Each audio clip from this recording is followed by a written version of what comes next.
السلام علیکم ورحمۃ اللہ وبرکاتہ۔ کیسے ہو دوستو؟ امید ہے کہ آپ تمام حضرات خیریت سے ہوں گے۔ دوستو، حضرت جی مولانا سعد صاحب کے نئے بیان سننے کے لیے ہمارے چینل کو سبسکرائب کریں اور ویڈیو کو لائک اور شیئر کریں۔ چلیے شروع کرتے ہیں یہ خوبصورت بیان۔ أقمت في الله ما لم يخاف أحد وأنزلت في الله ما لم يرضى أحد. وقال عليه الصلاة والسلام: لا يؤمن أحدكم حتى يكون هواه تبعا لما جئت به، أو كما قال عليه الصلاة والسلام۔ میرے انتہائی محترم بزرگوں، دوستوں، عزیزوں، معاملہ اللہ تعالیٰ کا ضابطہ کچھ اس طرح کا ہے کہ اللہ تعالیٰ ملائکہ سے لے کر عام انسانوں تک اور قیامت تک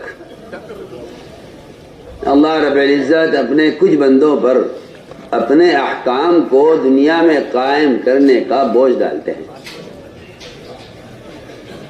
نماز پڑھنے کا بوجھ، زکوٰۃ دینے کا بوجھ، روزہ رکھنے کا بوجھ، حج کرنے کا بوجھ، یہ نہیں، بلکہ اقامت دین کا بوجھ ڈالتے ہیں۔ اس لیے کہ انفرادی اعمال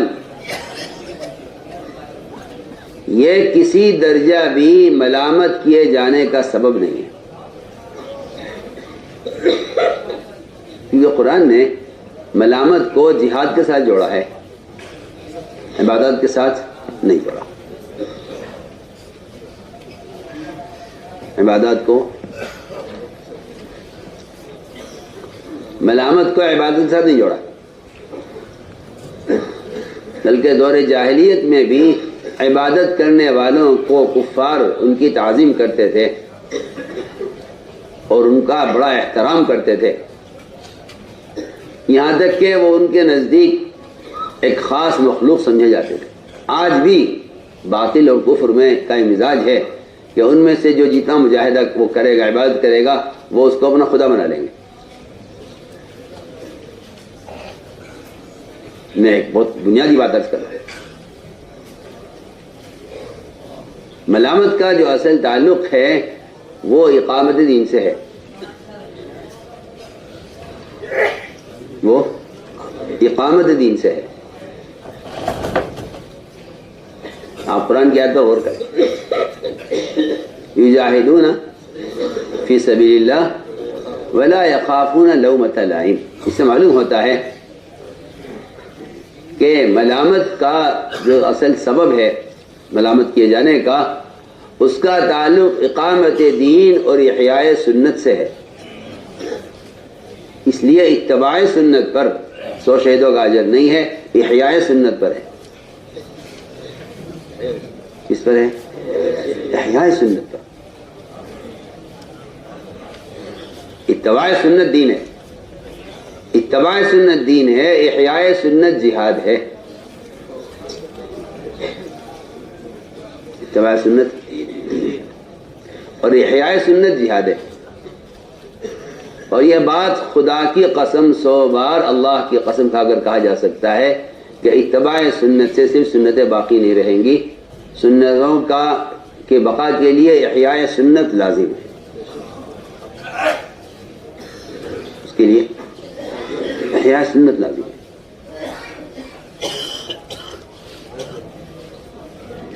اس کے لیے احیاء سنت لازم ہے۔ اور ملامت کا اور اذیتوں کا جو اصل تعلق ہے وہ احیاء دین اور احیاء سنت سے ہے۔ میں نے ایک بات عرض کی ہے کہ اللہ رب العزت اقامت دین کا بوجھ ڈالتے ہیں، اگر وہ اس کو پورا کر جائیں اور اگر وہ اس بوجھ کو اٹھا لیں اور اس میں لوگوں کی ملامت کی پرواہ نہ کریں، تو اللہ تعالیٰ ایسے لوگوں کو اپنے دین کی بقا اور دین کے احیاء کے لیے اللہ ایسے لوگوں کو منتخب کر لیتے ہیں، ان کو اللہ منتخب کر لیتے ہیں۔ اس لیے ایک مجمع ہوتا ہے، ایک عملہ ہوتا ہے، ایک مجمع ہوتا ہے، ایک عملہ ہوتا ہے۔ عملے کی سزا مجمع کی سزا یہ نہیں ہوتی، مجمع تو عملے کے تابع ہو کر چلتا ہے، اصل بوجھ ڈالا جاتا ہے عملے پر. تو یہ انتخاب اللہ تعالیٰ کی طرف سے ہوتا ہے. اللہ اکبر. اللہ تعالیٰ انبیاء علیہ السلام کا بھی انتخاب اسی طرح کرتے ہیں، اوپر اپنے احکام کا وہ بوجھ ڈالتے ہیں جو بوجھ عوام پر کے لیے نہیں ہوتا، اور دیکھتے ہیں بوجھ ڈال کر کہ یہ اس بوجھ کو کتنا اٹھاتے ہیں، اس بوجھ کو یہ کتنا اٹھاتے ہیں. اس لیے سب سے بس مختصر بات یہ ہے، بنیادی بات، کہ اللہ رب العزت انبیاء علیہ السلام کو صبر میں آزماتے ہیں، صبر میں آزماتے ہیں. اور اس بات کو ایک کافر بھی جانتا ہے. عام طور سے میں کہہ رہا ہوں کہ وہ کسی بھی باطل طبقے کا فرد ہو، کسی باطل طبقے کا فرد ہو، وہ جانتا ہے کہ نبی کے نبی ہونے کی علامت صبر ہے. نبی کے علامت صبر ہے، نبی کے نبی ہونے کی علامت صبر ہے، وہ جانتا ہے.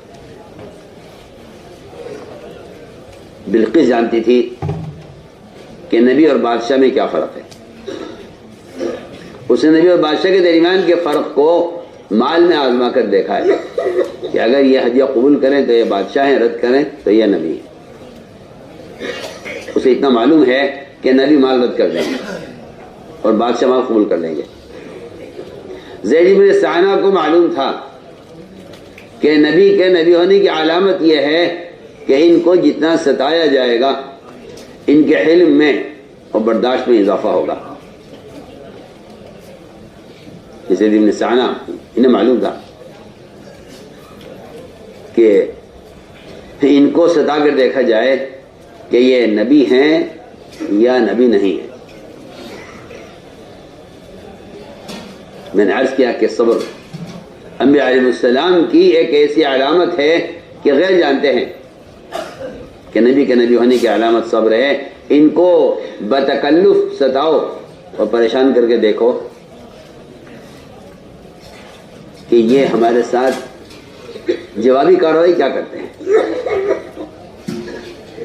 یہ جوابی کارروائی کیا کرتے ہیں، یہ جوابی کارروائی کیا کرتے ہیں، انہیں ستا کر دیکھو.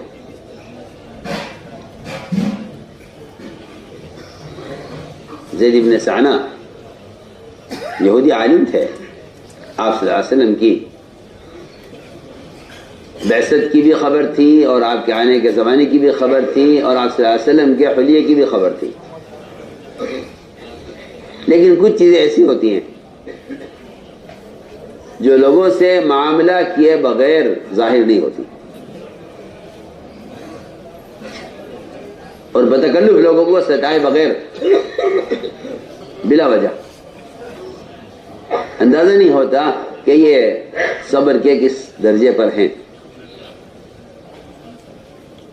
ان کو ستا کر دیکھا جاتا ہے کہ یہ ہمارے ساتھ جوابی کارروائی کیا کرتے ہیں. زید بن سعنہ آگے خدمت حاضر ہو اور آپ صلی اللہ علیہ وسلم کا چہرہ دیکھ کر سمجھ گئے کہ ہاں علامتیں تو ساری پائی جا رہی ہیں، لیکن ایک علامت صبر اور تحمل وہ معلوم کرنی ہے. لیکن اسے معلوم کرنے کے لیے ان کو ستانا پڑے گا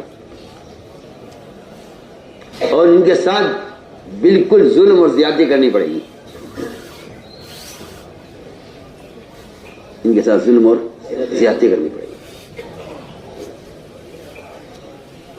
یہ بیٹھے ہوئے تھے آپ کے سامنے،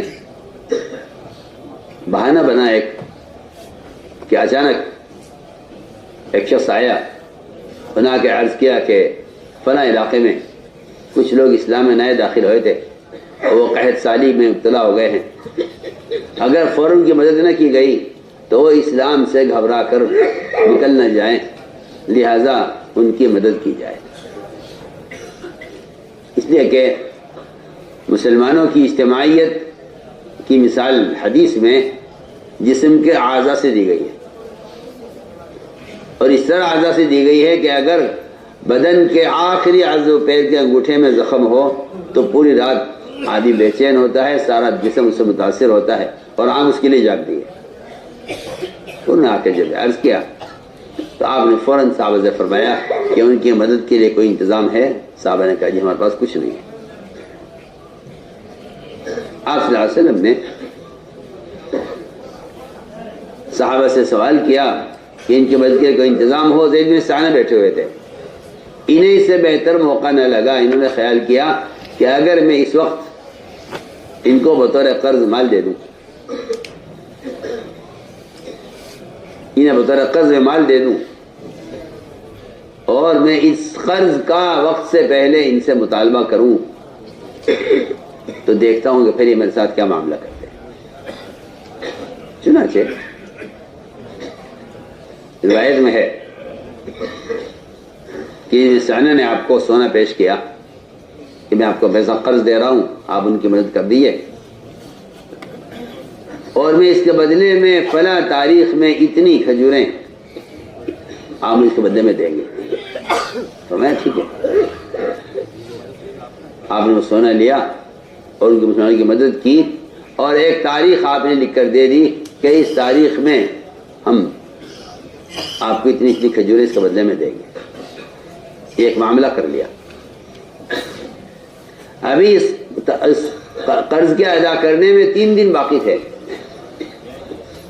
آپ صلی اللہ علیہ وسلم بقی میں تھے، زید بن ثانیہ آئے اور اچانک آپ کا گریبان پکڑا اور آپ کو دھکا دیا دیوار کے ساتھ اور سخت لہجے میں آپ سے بات کی اور یہاں تک کہہ گئے کہ تم قریشی ٹال مٹول کرتے ہو، وقت پر قرض ادا نہیں کرتے۔ میں نے سنا تو تھا اس بارے میں، مگر آپ کے ساتھ معاملہ کر کے اور یقین ہو گیا کہ تم لوگ بڑے بد معاملہ ہو اور بڑے بے وفا ہو اور وقت پر کسی کا قرض ادا نہیں کرتے ہو۔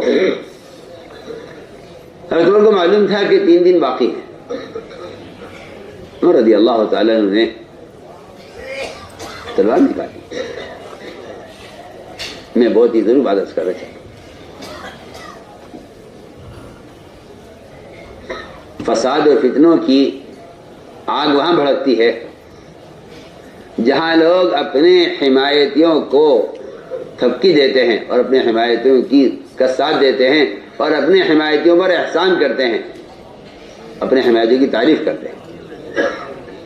بنیادی طور پر یہ مزاج نبوت کے خلاف ہے،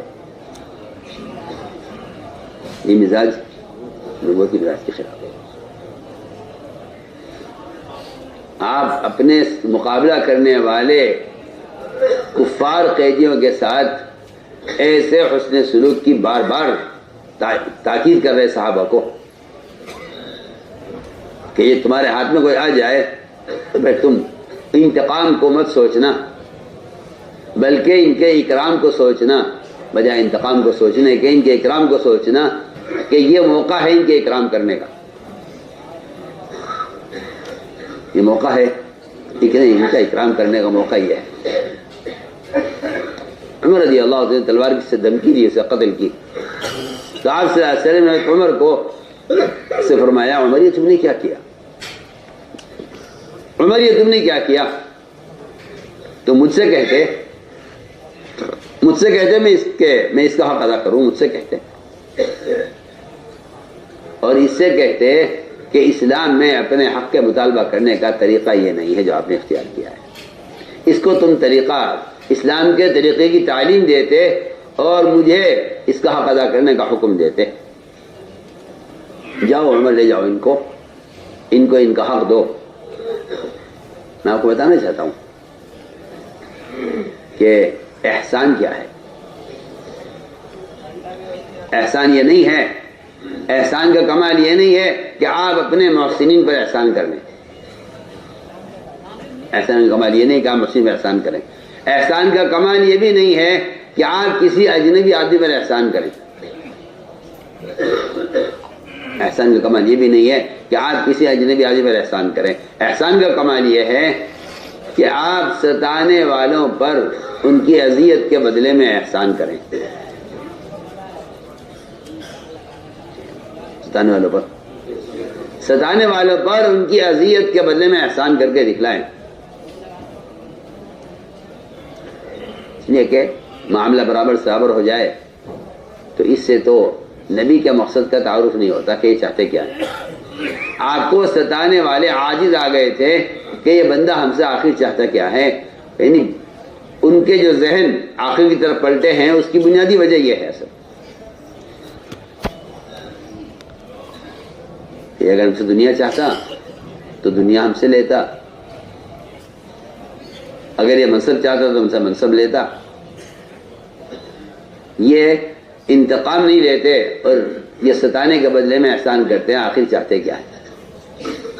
حضور اکرم صلی اللہ علیہ وسلم نے فرمایا عمر ان کو لے جاؤ، ان کو ان کا حق دو، اور ان کو اس کے علاوہ ان کو 30 ساکھ بلکہ 70 کلو کھجوریں زیادہ دینا، 70 کلو کھجوریں ان کو زیادہ دینا۔ ان کو لے گئے، ان کو حق دیا اور 70 کلو کھجوریں زیادہ دی۔ کہ عمر یہ کیا ہے، یہ زیادہ کیوں دے رہے ہو؟ کہ بات یہ ہے کہ میں نے آپ کو تلوار سے قتل کی دھمکی دی تھی، مجھے اللہ کے نبی کا حکم ہے کہ ان کو ان کا حق دینا اور ان کو 70 کلو کھجوریں زیادہ دینا، کیونکہ زیادتی عمر تم نے کی ہے، زیادتی عمر تم نے کی ہے۔ اس زیادتی کا تقاضا یہ ہے کہ تم اس پر احسان کرو کیونکہ تم نے زیادتی کی ہے۔ میں عرض کرنا چاہتا تھا کہ حضور اکرم صلی اللہ علیہ وسلم نے ایسا ایک عملہ تیار کیا ہے، ایسا ایک عملہ تیار کیا ہے، ایسا ایک عملہ تیار کیا ہے، ایسا تحمل والا عملہ تیار کیا ہے کہ جس میں لوگوں کو باوجود اختلاف کے اندر گھسنے کا راستہ ملتا تھا، ایسا تحمل اختیار کیا، ایسا تحمل کا عادی بنایا، ایسا تحمل کا عادی بنایا۔ اس لیے ہم نے عرض کیا کہ اس راہ میں چلنے کا جو سب سے بنیادی سبب ہے اور تمام خیریں کو حاصل کرنے کا جو بنیادی ذریعہ ہے وہ صرف صبر ہے، وہ صرف صبر ہے، وہ صرف صبر ہے، جس پر ہمارا عملہ تیار نہیں ہے، اس پر عملہ تیار نہیں، وہ صرف صبر ہے۔ اس لیے کہ حقیقت یہ ہے کہ جہاں صبر کی انتہا ہوتی ہے وہاں سے مدد اور نصرت کی ابتدا ہوتی ہے۔ صبر کی جہاں انتہا ہو جائے وہاں سے مدد کی ابتدا ہوتی ہے، جہاں صبر کی انتہا ہوتی ہے وہاں سے مدد کی ابتدا ہوتی ہے۔ وَأُوذُوا حَتَّىٰ أَتَاهُمْ نَصْرُنَا، کہ اذیت کی انتہا سے نصرت کی ابتدا ہوتی ہے، اذیت کی انتہا سے نصرت کی ابتدا ہوتی ہے۔ اس لیے حضور اکرم صلی اللہ علیہ وسلم نے اپنے صحابہ کو ٹٹول کر دیکھا تھا کہ ان میں صبر کرنے کا مادہ اور مزاج کب تک ہے، کیا ارادہ ہے۔ ابو ذر غفاری رضی اللہ تعالیٰ عنہ مسجد میں لیٹے ہوئے تھے، آپ نے ان کو اٹھایا، فرمایا ابو ذر مسجد کیوں سو رہے ہو؟ عرض کیا میرا کوئی گھر نہیں ہے، میں نے گھر بنایا بھی نہیں ہے، میرا کوئی گھر نہیں ہے، اس لیے مسجد میں سو رہا ہوں۔ آپ نے ابو ذر یہ بتلاؤ جب تمہیں مدینہ منورہ سے نکالا جائے گا تم کیا کرو گے؟ عرض کیا کہ میں صبر کروں گا اور ملک شام چلا جاؤں گا، ملک شام میں اپنا گھر بنا کر وہاں رہوں گا، کیونکہ وہ انبیاء کی زمین ہے۔ آپ نے فرمایا کہ جب تم ملک شام سے نکالا جائے گا پھر کیا کرو گے؟ کہ پھر مدینے آ جاؤں گا۔ آپ نے فرمایا جب مدینے سے تمہیں دوبارہ نکالا جائے گا پھر کیا کرو گے؟ ایک سوال پہ سوال ہو رہا ہے کہ معلوم کرنا چاہتے ہیں کہ جب ان کو ستائے جانے کی حد ہو جائے گی پھر یہ کیا کریں گے؟ تو ابو ذر غفاری نے عرض کیا کہ پھر میں تلوار لے کر ان عمرا کا مقابلہ کروں گا۔ فرمایا ابو ذر صبر کرتے رہنا، برداشت کرتے رہنا، اسی حالت پر ہماری تمہاری ملاقات حوض کوثر پر ہوگی، اسی حالت پر ہماری تمہاری ملاقات حوض کوثر پر ہوگی. 2-4 سال 10 سال کی کوئی مدت نہیں بتائی، بلکہ فرمایا کہ صبر، یہ صبر کا تعلق تو قبر تک ہے. اور آپ نے اس کا جو نتیجہ بتایا اور اس کا جو فائدہ بتایا وہ یہ کہ اگر صبر کرتے رہے تو ملاقات حوض کوثر پر ہوگی. تو مجھے جو بات اصل عرض کرنی ہے کہ حضور اکرم صلی اللہ علیہ وسلم نے ایک ایسا عملہ تیار کیا جس عملے کی ایک بنیادی صفت اجتماعی، وہ صفت ان کے اندر صبر کی پیدا کی ہے، ان میں صبر کی صفت پیدا کی ہے، ان میں ایک صفت صبر کی پیدا کی ہے جس میں ان کی سخت آزمائش ہوئی ہے. دوسری صفت ان کے اندر پیدا کی ہے اطاعت کی، جس سے اعتماد پیدا ہوتا ہے. اعتماد پیدا ہوتا ہے اطاعت سے، اعتماد پیدا ہوتا ہے اطاعت سے، اعتماد پیدا ہوتا ہے اطاعت سے، اور اطاعت کا بوجھ ڈالا جاتا ہے طبیعت کے خلاف کہ اس سے عملہ معتمد ہو جاتا ہے، عملہ اس سے معتمد ہو جاتا ہے. اعتماد پیدا ہوتا ہے اطاعت سے، اعتماد پیدا ہوتا ہے اطاعت سے،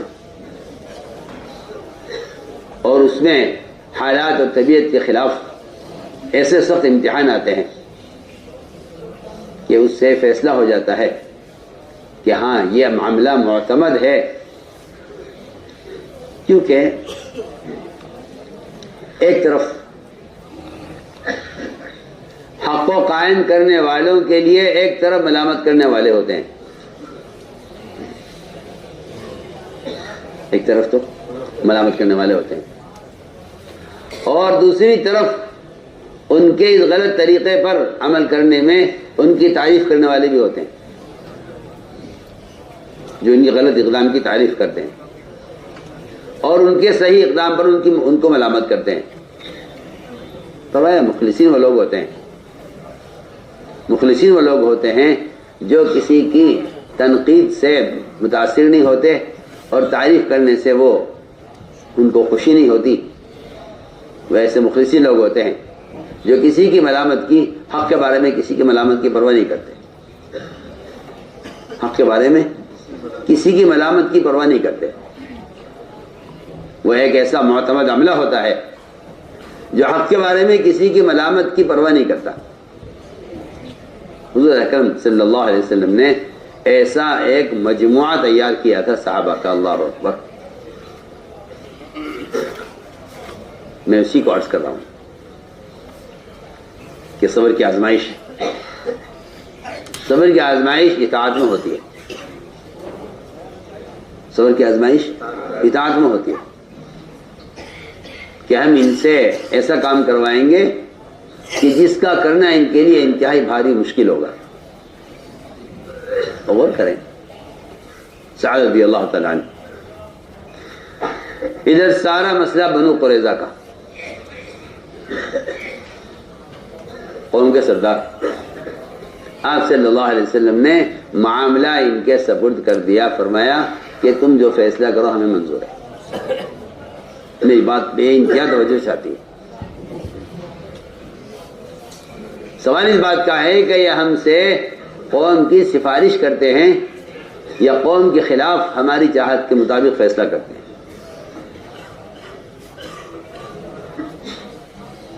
میں آپ سے بہت ضروری بات عرض کر رہا ہوں. وہ جو عملہ بکھرتا ہے اس کی بنیادی وجہ یہ ہوتی ہے کہ وہ آپ کی بات کی تنفیذ کا ماحول نہیں دیکھتے اور آپ کی بات کی تنفیذ کی جو ہے ہمت نہیں کرتے، کیونکہ انہیں حق بات کی تنفیذ کرنے میں، حق بات کو عمل میں لانے میں ان کو اپنے متعلقین کی ملامت کا اندیشہ ہوتا ہے.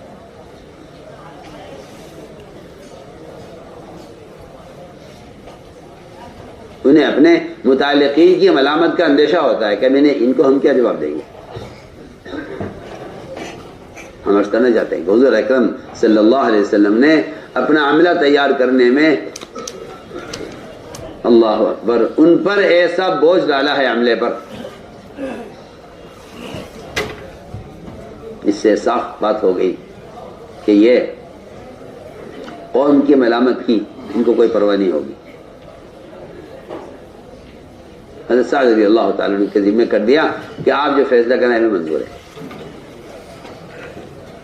ادھر پوری قوم اور ادھر آپ صلی اللہ علیہ وسلم، آپ نے فرمایا کہ جو فیصلہ تم کرو ہمیں منظور ہے۔ اول تو بات یہ ہے کہ عملے کا ایک فرد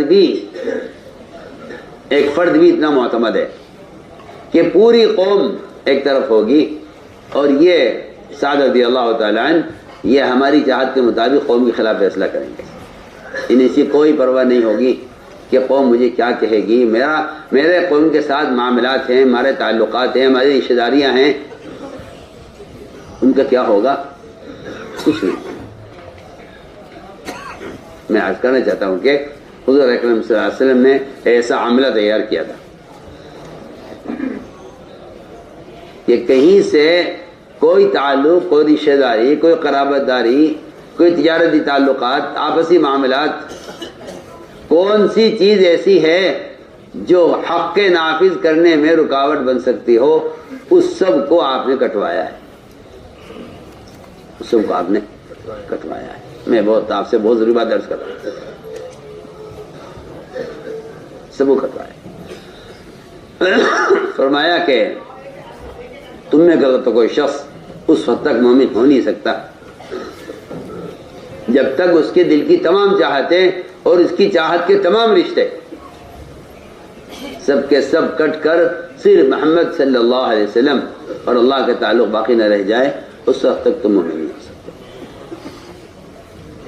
سعد رضی اللہ تعالیٰ عنہ سے فیصلہ کروایا، قوم خوش ہو گئی کہ ہمارے سردار ہیں، ہمارے حق میں فیصلہ کریں گے۔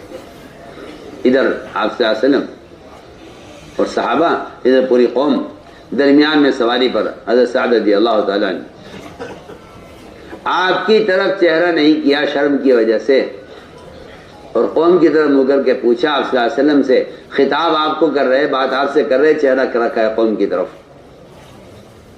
اور یہ کہا کہ اے محمد صلی اللہ علیہ وسلم اگر آپ یہ بتائیے جو میں فیصلہ کروں گا آپ اس کو مانیں گے؟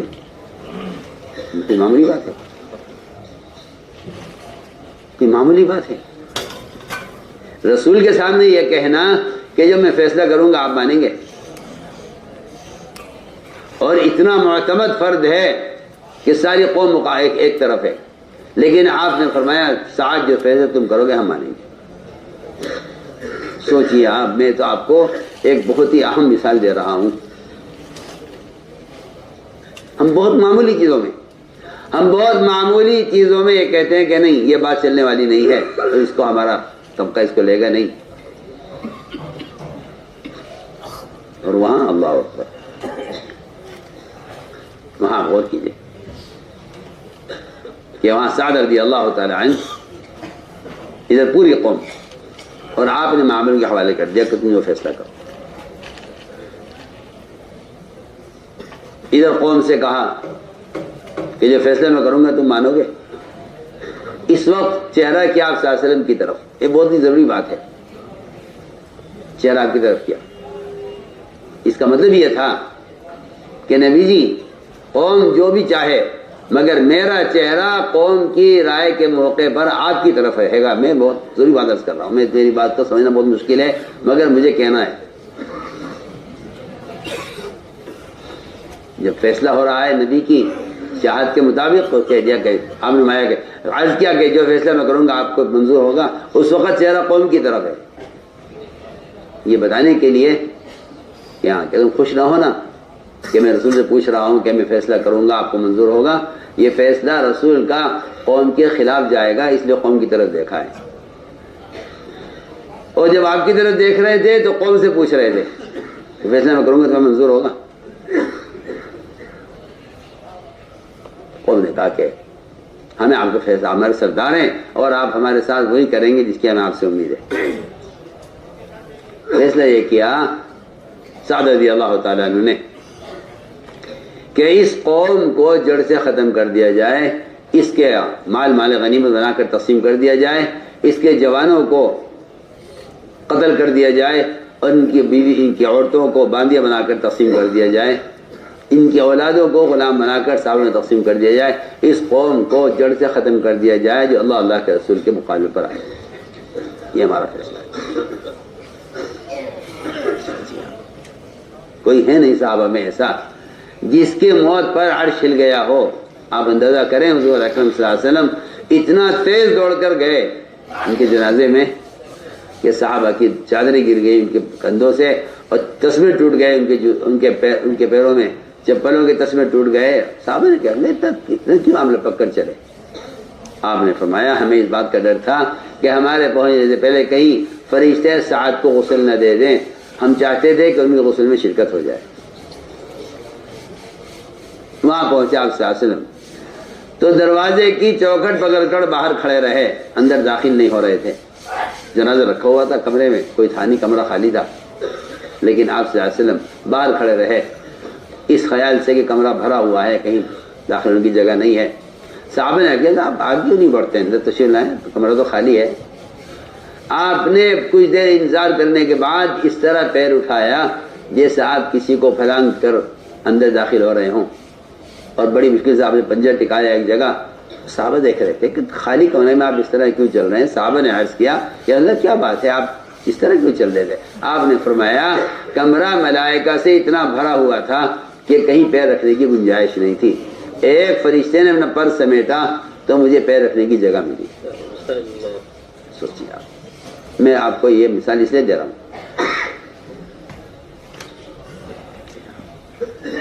کہ ایسا صبر کرنے والے مخلصین کو کا یہ ان کا درجہ ہوتا ہے، یہ ان کا درجہ ہوتا ہے۔ ہم بہت آپ سے پہلی بات عرض کر رہے ہیں کہ آخر صبر کیا ہے۔ حق کی تنفیذ میں، حق بات کی تنفیذ میں جو ناگواریاں پیش آئیں ان کو برداشت کرنا صبر ہے۔ حق کی تنفیذ میں جو ناگواری پیش آئے، حق کی تنفیذ جو ناگواری پیش آئے اس کو برداشت کرنا صبر ہے۔ حق کی تنفیذ میں جو ناگواری پیش آئے اس کو برداشت کرنا صبر ہے، کہ حق کو نافذ کرنا ہے،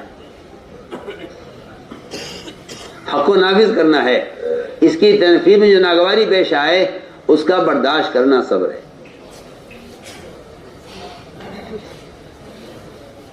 اس لیے آپ صلی اللہ علیہ وسلم نے ایک عملہ تیار کیا تھا، اور یہ مجموعہ آپ کے ساتھ آپ کی مدد میں اس طرح لگا ہوا تھا کہ باطل کو کہیں سے گھسنے کا راستہ نہیں ملتا تھا۔ باطل کے مداخل کیا ہیں؟ میں کیا آپ سے عرض کروں، باطل کے مداخل ہیں ایمان والوں سے مالی تعلقات یا قرابتی تعلقات، یہ باطل کے مداخل ہوتے ہیں۔ باطل داخلی سے راستے سے ہوتا ہے، باطل داخلی راستے سے ہوتا ہے۔ مسلمانوں کی صفوں کو توڑنے کا باطل کے پاس جو راستہ اور حربہ ہے وہ صرف تعلقات اور مال کا لالچ، یہ باطل کے پاس راستہ ہوتا ہے۔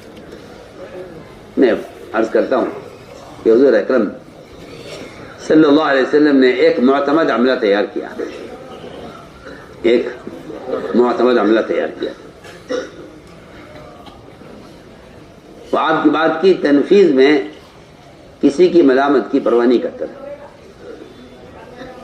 اور یہ اللہ تعالیٰ کا نظام ہے کہ اللہ تعالیٰ ایسے راستوں میں رکاوٹ صرف اس لیے پیدا کرتے ہیں، اس لیے نہیں کہ راستہ ناحق ہے، اس لیے رکاوٹ پیدا کرتے ہیں کہ تمہارے صبر اور کوشش کو دیکھنا چاہتے ہیں۔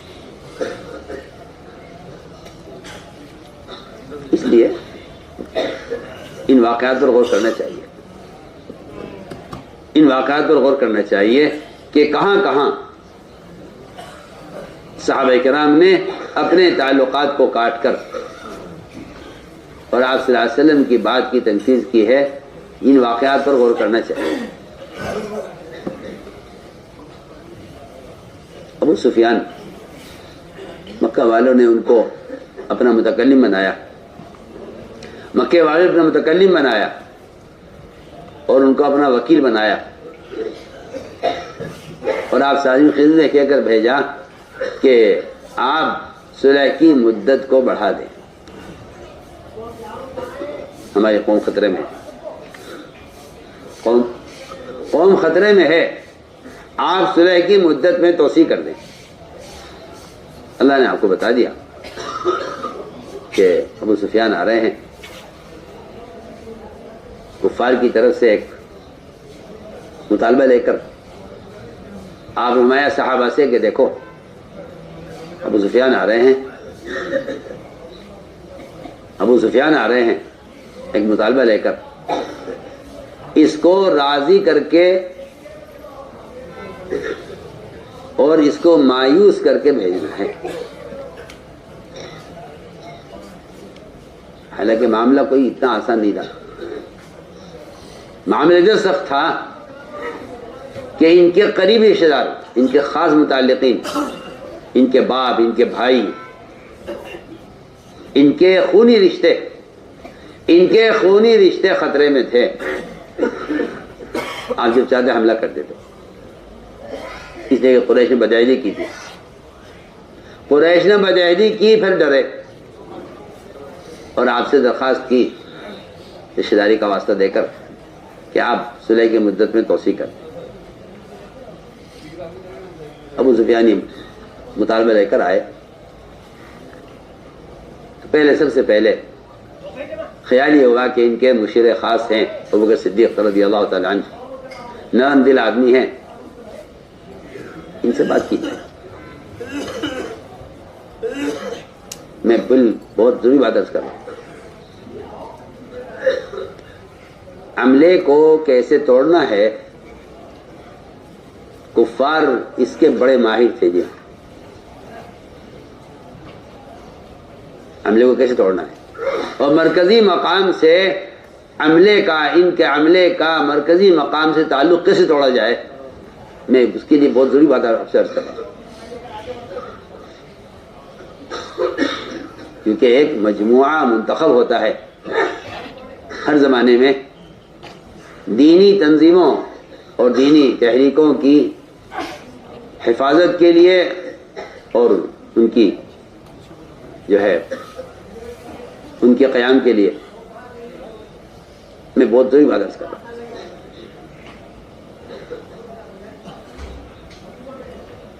چنانچہ باطل کا ہمیشہ باطل کوشش رہی ہے کہ ان کے من کے جو ان کی جو اجتماعیت ہے اس کو توڑا جائے۔ اس کے توڑنے کی کوشش لالچ سے بھی ہوتی ہے، ملامت سے بھی ہوتی ہے۔ آپ غور کیجیے گا،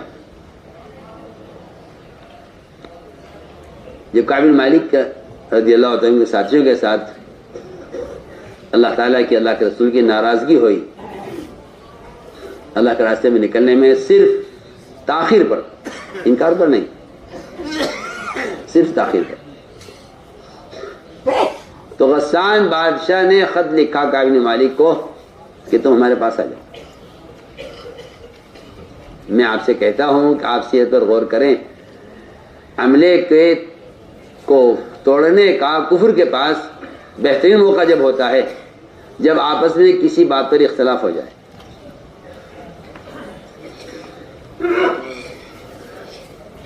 تو کفر کے پاس تو یہ موقع توڑنے کا ہوتا ہے اور ایمان والے کے پاس یہ موقع جمنے کا ہوتا ہے۔ میں یہ آپ سے بہت ضروری بات کرتا ہوں، ایمان والے کے پاس یہ موقع جمنے کا ہوتا ہے۔ جی ہاں، یہ موقع جمنے کا ہوتا ہے، یہ اس کا موقع نہیں ہوتا کہ آپ یہ سوچیں کہ فائدہ تو ادھر نظر آ رہا ہے۔ ان کی اجتماعیت کو توڑنے کے لیے ان پر بڑی سے بڑی چیز پیش کی جاتی ہے، خاص طور پر اختلاف کے زمانے میں جب آپس میں اختلاف ہو جائے. میں اس کی مثال دے رہا ہوں، کعب بن مالک رضی اللہ تعالیٰ عنہ اور ان کے ساتھیوں کے ساتھ جو معاملہ پیش آیا تو غسان بادشاہ کو پتہ چلا کہ ان کے آپس کے معاملات یہ ہو گئے ہیں اس وقت، اور ان تینوں کو انہوں نے بالکل ان کا بائیکاٹ کر دیا ہے اور ان کے کوئی سلام کا جواب بھی نہیں دے رہا ہے. یہ موقع اچھا ہے ان کو مرکزی مقام سے توڑنے کا، یہ موقع اچھا ہے.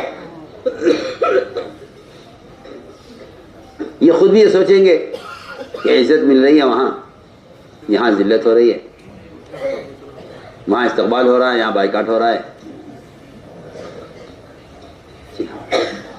تو کیوں نہ ہم وہاں جائیں. کعب بن مالک رضی اللہ تعالیٰ عنہ نے اس خط کو تنور میں جلایا. اس خط کے جلانے کا مقصد یہ تھا کہ ایک تو اس کے خط کی تسجیل کرنی ہے کہ تمہاری دعوت کی ہمارا یہ حیثیت ہے، دوسری بات یہ ہے کہ دوبارہ پڑھنے کا خیال نہ آئے، دوبارہ پڑھنے کا خیال نہ آئے. یہ ہمارے لیے ایک سبق کیا، ایک اصول ہے ہمارے لیے کہ جب اختلاف پیدا ہوگا تو باطل براہ راست بھی نہیں آئے گا، بلکہ وہ آپ کے دوستوں کو ذریعہ بنائے گا، آپ کو اس طرح متوجہ کرے گا تاکہ آپ سمجھ نہ سکیں کہ یہ دعوت اپنوں کی طرف سے غیروں کی طرف سے. میں آپ سے کیا عرض کروں، بات آپ نہیں سمجھ سکیں گے اس لیے کہ باطل کی طرف سے دعوت براہ راست نہیں آئے گی. جی ہاں، وہ آپ کے چاہنے والوں کو استعمال کریں گے اور آپ کو نہیں معلوم ہوگا کہ یہ دعوت کہاں سے چلی ہے. تو میں نے عرض کیا کہ کعب بن مالک رضی اللہ تعالیٰ عنہ نے اس خط کو تنور میں جلا کر یہ جواب دیا ہے کہ ہم آپ کی طرف سے آنے والی دعوت کو ہم مصیبت سمجھتے ہیں، مدد نہیں سمجھتے، اور اس کا خط تنور میں ڈال دیا. تو میں عرض کر رہا تھا کہ یہ باطل کے پاس ایک راستہ ہے کہ ان کے عملے کو بکھیرنے کے لیے اور ان کے مشورے والوں کو اپنے خیال کا بنانے کے لیے.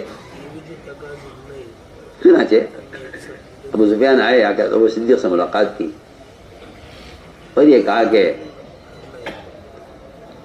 ہم درخواست لے کر آئے ہیں اور آپ کا جو رسول نے ایک فیصلہ کیا ہے، ہم چاہتے ہیں کہ صلح کی مدت میں توسیع ہو جائے.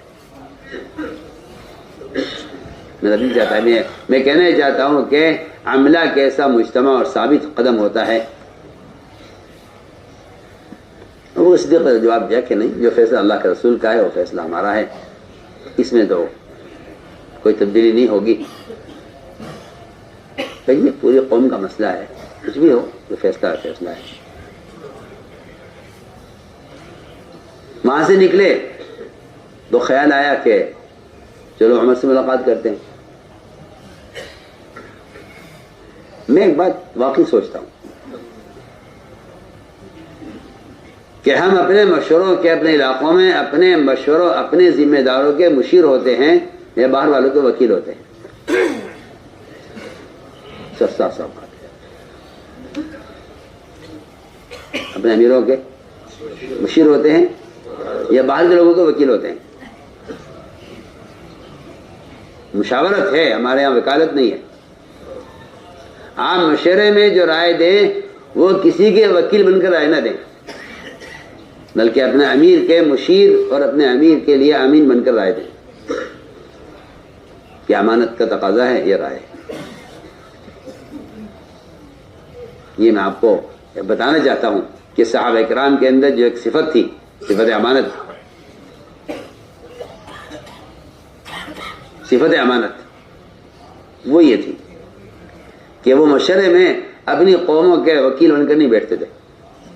وہ اپنی قوموں کے وکیل بن کر نہیں بیٹھتے تھے، وہ آپ کے امانت دار مشیر بن کر بیٹھتے تھے.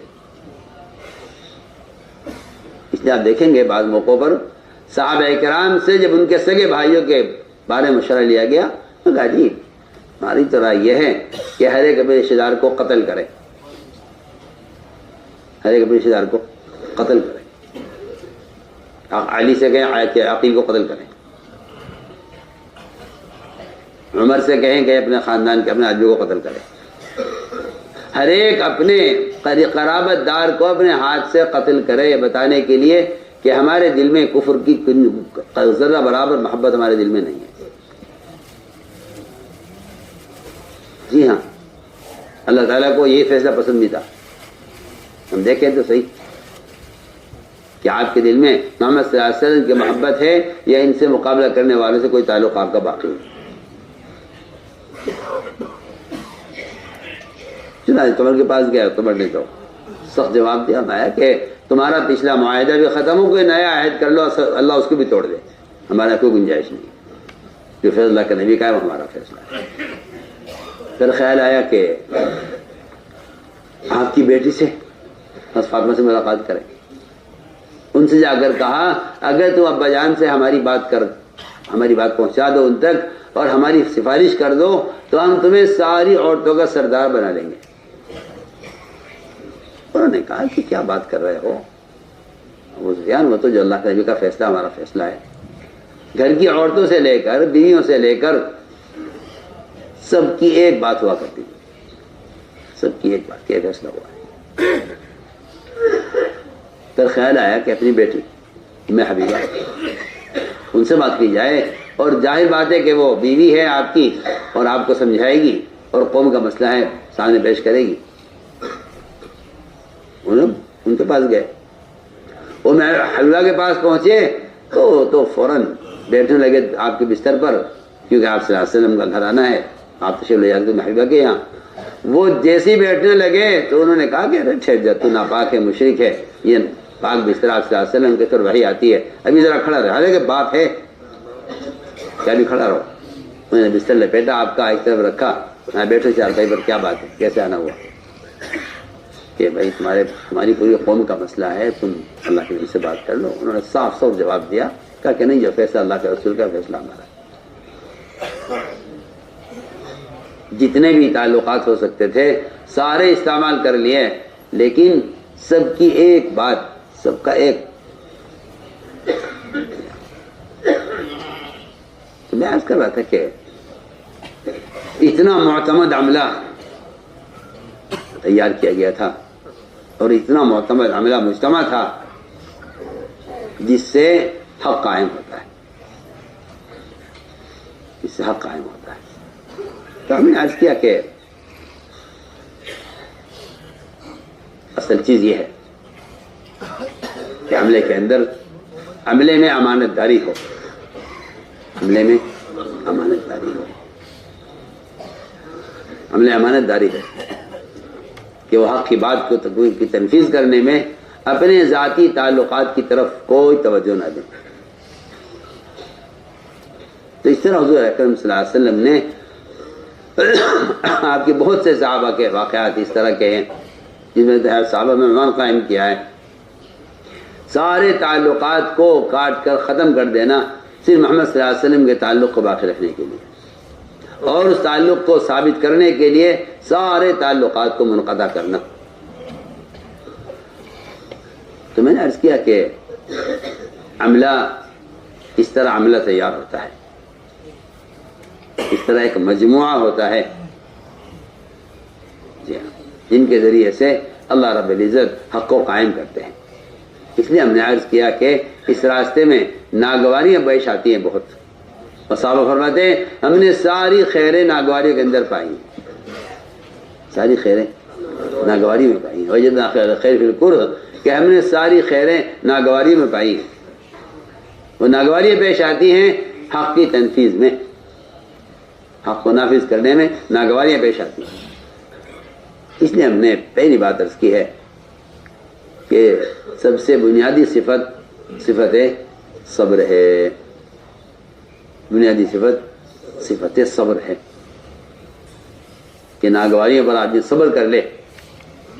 تو اللہ تعالیٰ نے مقرر کہا ہے کہ تنگیوں کے ساتھ ناگواریوں کے ساتھ فراخیاں ہیں، اور ناگواریوں کے ساتھ ساری خیریں ناگواریوں کے اندر چھپی ہوئی ہیں. اس لیے عملے کی اجتماعیت بھی اسی صبر کی صفت کے ساتھ ہے کہ عملہ مجتمع رہے گا، عملہ اس سے مجتمع رہے گا، کہ صبر کی وجہ سے عملہ مجتمع رہے گا، صبر کی وجہ سے عملہ مجتمع رہے گا۔ اور اللہ تعالیٰ کی جو مددیں ہیں اور نصرتیں ہیں، اس میں کوئی شک نہیں ہے کہ وہ ساری مددیں اور نصرتیں وہ اجتماعیت کے ساتھ ہیں، وہ اجتماعیت کے ساتھ ہیں، ساری مددیں وہ اجتماعیت کے ساتھ ہیں۔ اجتماعیت کا یہ پہلا سبب ہے کہ عملہ صبر کرے، اگر عملہ صبر پر نہیں ہے تو مجتمع نہیں رہے گا، عملہ اگر صبر پر نہیں ہے تو عملہ مجتمع نہیں رہے گا۔ عملے کی اجتماعیت وہ اصل صبر کے ساتھ ہے، عملے کی اجتماعیت صبر کے ساتھ ہے۔ اور فرمایا کہ یہ سب سے بنیادی چیز ہے صبر، اور یہ صبر فرمایا کہ اس میں جو ناگواری پیش آئیں آدمی اس کو اللہ کے لیے برداشت کرتا چلا جائے، لیکن جہاں جذبہ انتقام کا ہوتا ہے، جہاں جذبہ انتقام کا ہوتا ہے، جہاں جذبہ انتقام کا ہوتا ہے وہاں صبر کا جذبہ نہیں ہوتا۔ حضور اکرم صلی اللہ علیہ وسلم نے اپنے صحابہ کو اس کا عادی بنایا تھا، انتقام کے جذبے کو ہٹا کر آپ صلی اللہ علیہ وسلم نے ستانے والوں کے اکرام کا جذبہ صحابہ میں پیدا کیا۔ ستانے والوں کا اکرام کرو، اس لیے کہ جو تعصب پیدا ہوتا ہے اکرام کے چھوڑ دینے سے۔ جہاں انتقام کا جذبہ ہوتا ہے وہاں تعصب پیدا ہوتا ہے، جہاں اکرام کا جذبہ ہوتا ہے کہ اکرام وہ تو یہ کہے کہ تعصب کی چٹانوں کو اور تعصب کی دیواروں کو ڈھا دیتا ہے، جہاں اکرام ہوتا ہے۔ اس لیے میرے بزرگ دوستوں عزیزوں، سب سے بنیادی چیز وہ آپس کی اجتماعیت ہے، وہ آپس کی اجتماعیت ہے، جو اجتماعیت صبر سے ہی باقی رہ سکتی ہے۔ جہاں آدمی صبر نہیں کرے گا وہاں وہ اجتماعیت سے نکل جائے گا۔ جہاں صبر نہیں ہوگا وہاں میں نے غور کیا ہے، جہاں صبر نہیں ہوگا وہاں انتشار ہوگا، جہاں صبر نہیں ہوگا وہاں انتشار ہوگا۔ اس لیے فرمایا کہ اللہ تعالیٰ کی ساری مددیں اور غیبی نصرتیں وہ اذیتوں کے برداشت کرنے اور صبر کرنے میں ہیں۔ کیوں؟ اس لیے کہ اجتماعیت کا اصل اصولی صبر کرنا ہے، اجتماعیت کا اصل اصولی صبر کرنا ہے۔ صبر سے ہی آدمی مجتمع رہ سکتا ہے، اور ساری کی ساری مددیں وہ اجتماعیت کے ساتھ ہیں، ساری مددیں اجتماعیت کے ساتھ ہیں، ساری مددیں اجتماعیت کے ساتھ ہیں۔ اور فرمایا کہ پھر اجتماعیت کے 4 اسباب ہیں، اجتماعیت کے 4 اسباب ہیں، اجتماعیت کے 4 اسباب ہیں جن کو قرآن نے بڑے اہتمام سے بیان کیا ہے، اور یہ کہہ دیا صاف قرآن نے کہ اگر اجتماعیت کے 4 اسباب اختیار نہیں کرتے آپ تو آپ میں انتشار رہے گا، افتراق رہے گا، جی ہاں، امت بکھر جائے گی۔ اگر ان 4 اصولوں پر عمل نہ کیا گیا تو امت بکھر جائے گی۔ اس کے لیے قرآن نے 4 اصول بیان کیے ہیں، اجتماعیت کے 4 اصول بیان کیے ہیں، اجتماعیت کے 4 اصول بیان کیے ہیں قرآن نے۔ سب سے پہلا اصول یہ ہے کہ آپ بے اصولی کرنے والوں کے ساتھ معاملہ نرمی کا کریں، مداحنت کریں، جی ہاں، لینت مداحنت، لینت اور مداحنت دونوں متضاد ہیں بالکل، اور ان میں اتنا بڑا فرق ہے کہ ادھر نفاق ہے ادھر ایمان ہے۔ میں بالکل آپ سے بہتر عرض کر رہا ہوں، ان میں فرق نفاق اور ایمان کا ہے، لینت اور مداحنت میں،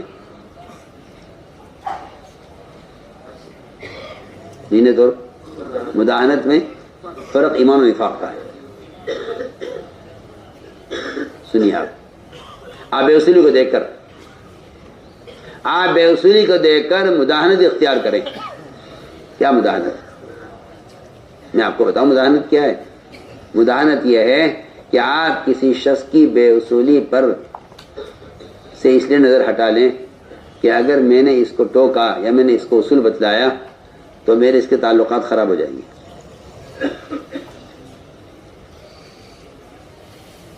میرے اس کے تعلقات خراب.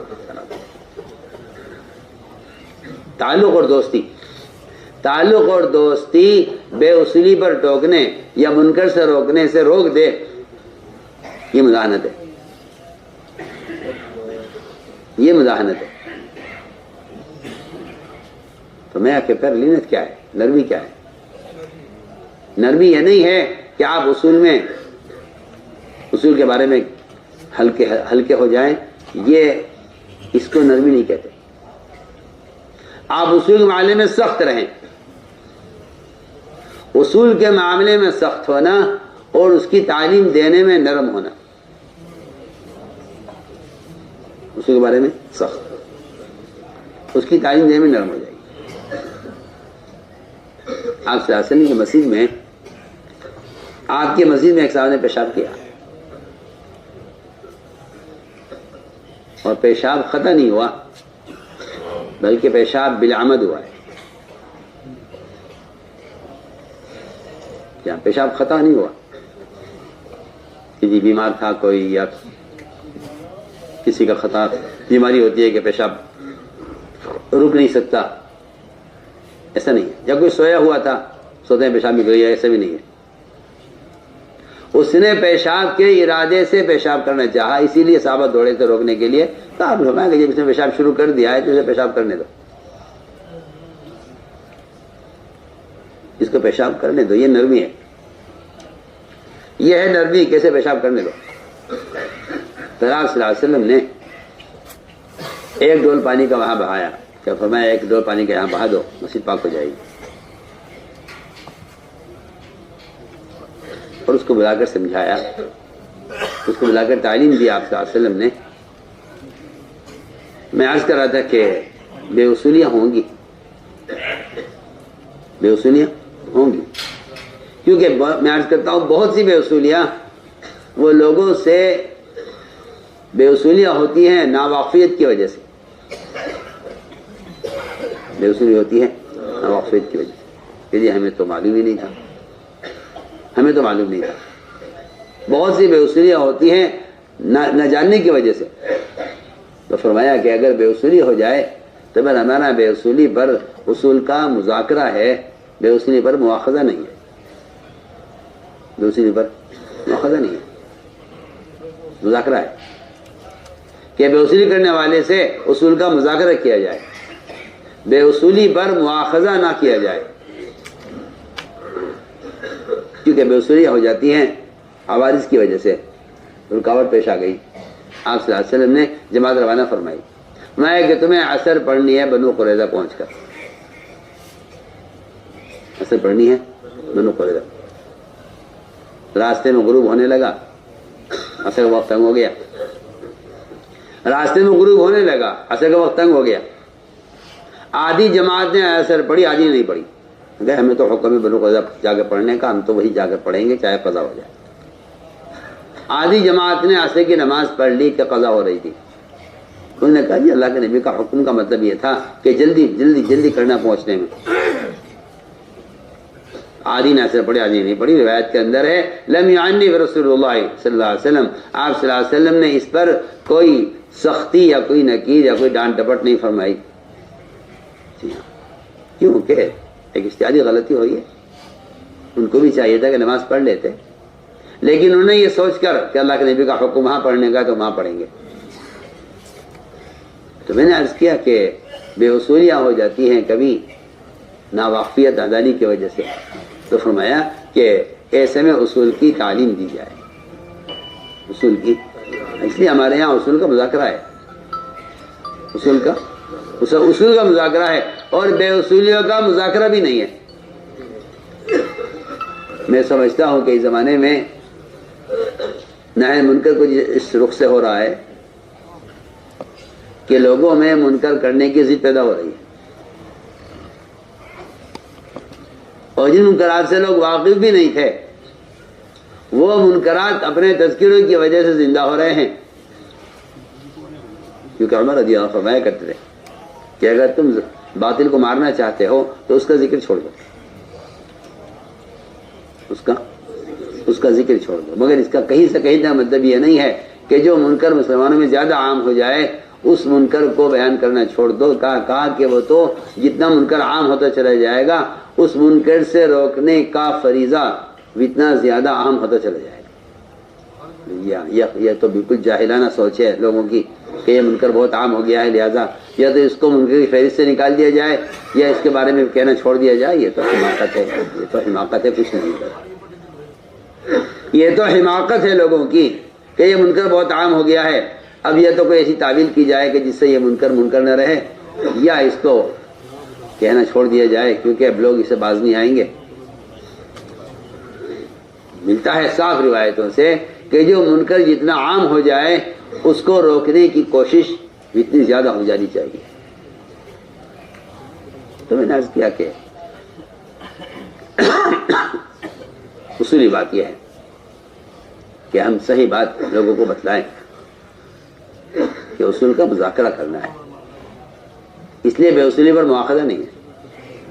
حضور اکرم صلی اللہ علیہ وسلم نے غلطی کرنے والے صحابہ کے ساتھ کیا معاملہ کیا ہے، غلطی کرنے والے کے ساتھ کیا معاملہ کیا ہے. سوچیے آپ کہ قرآن حکم دے رہا ہے درگزر کا کہ آپ ان سے درگزر کیجیے. قرآن حکم کر رہا ہے درگزر کا، قرآن حکم کر رہا ہے درگزر کرنے کا. قرآن کہہ رہا ہے فاعف عنہم، کیا آپ ان سے درگزر کیجیے. ایک صحابی تھے حاطب بن ابی بلتعہ، انہوں نے اپنے بچوں کی حفاظت اس لیے کہ اولاد کے بارے میں آیا ہے کہ اولاد مجھلہ بھی ہے، مجبنہ بھی ہے، مبخلہ بھی ہے. مجھلہ بھی ہے، مبخلہ بھی ہے، مجبنہ بھی ہے. اولاد کی وجہ سے آدمی بزدل بھی ہو جاتا ہے، اولاد کی وجہ سے بزدل بھی ہو جاتا ہے، اور اولاد کی وجہ سے آدمی نادانی کی حرکتیں بھی کرتا ہے، اور اولاد کی وجہ سے آدمی بخیل بھی ہو جاتا ہے. مال بخل کرتا ہے بچوں کے خیال سے، بزدل ہو جاتا ہے بچوں کی وجہ سے کہ میدان میں اگر میں قتل کر دیا گیا تو میرے بچوں کا کیا ہوگا. تو میدان معتزل لڑتا ہے بچوں کی وجہ سے تو بزدل ہو جاتا ہے. مال خرچ کرنے میں بخیل ہو جاتا ہے کہ اولاد کے کام آ جائے گا، رکھ لو.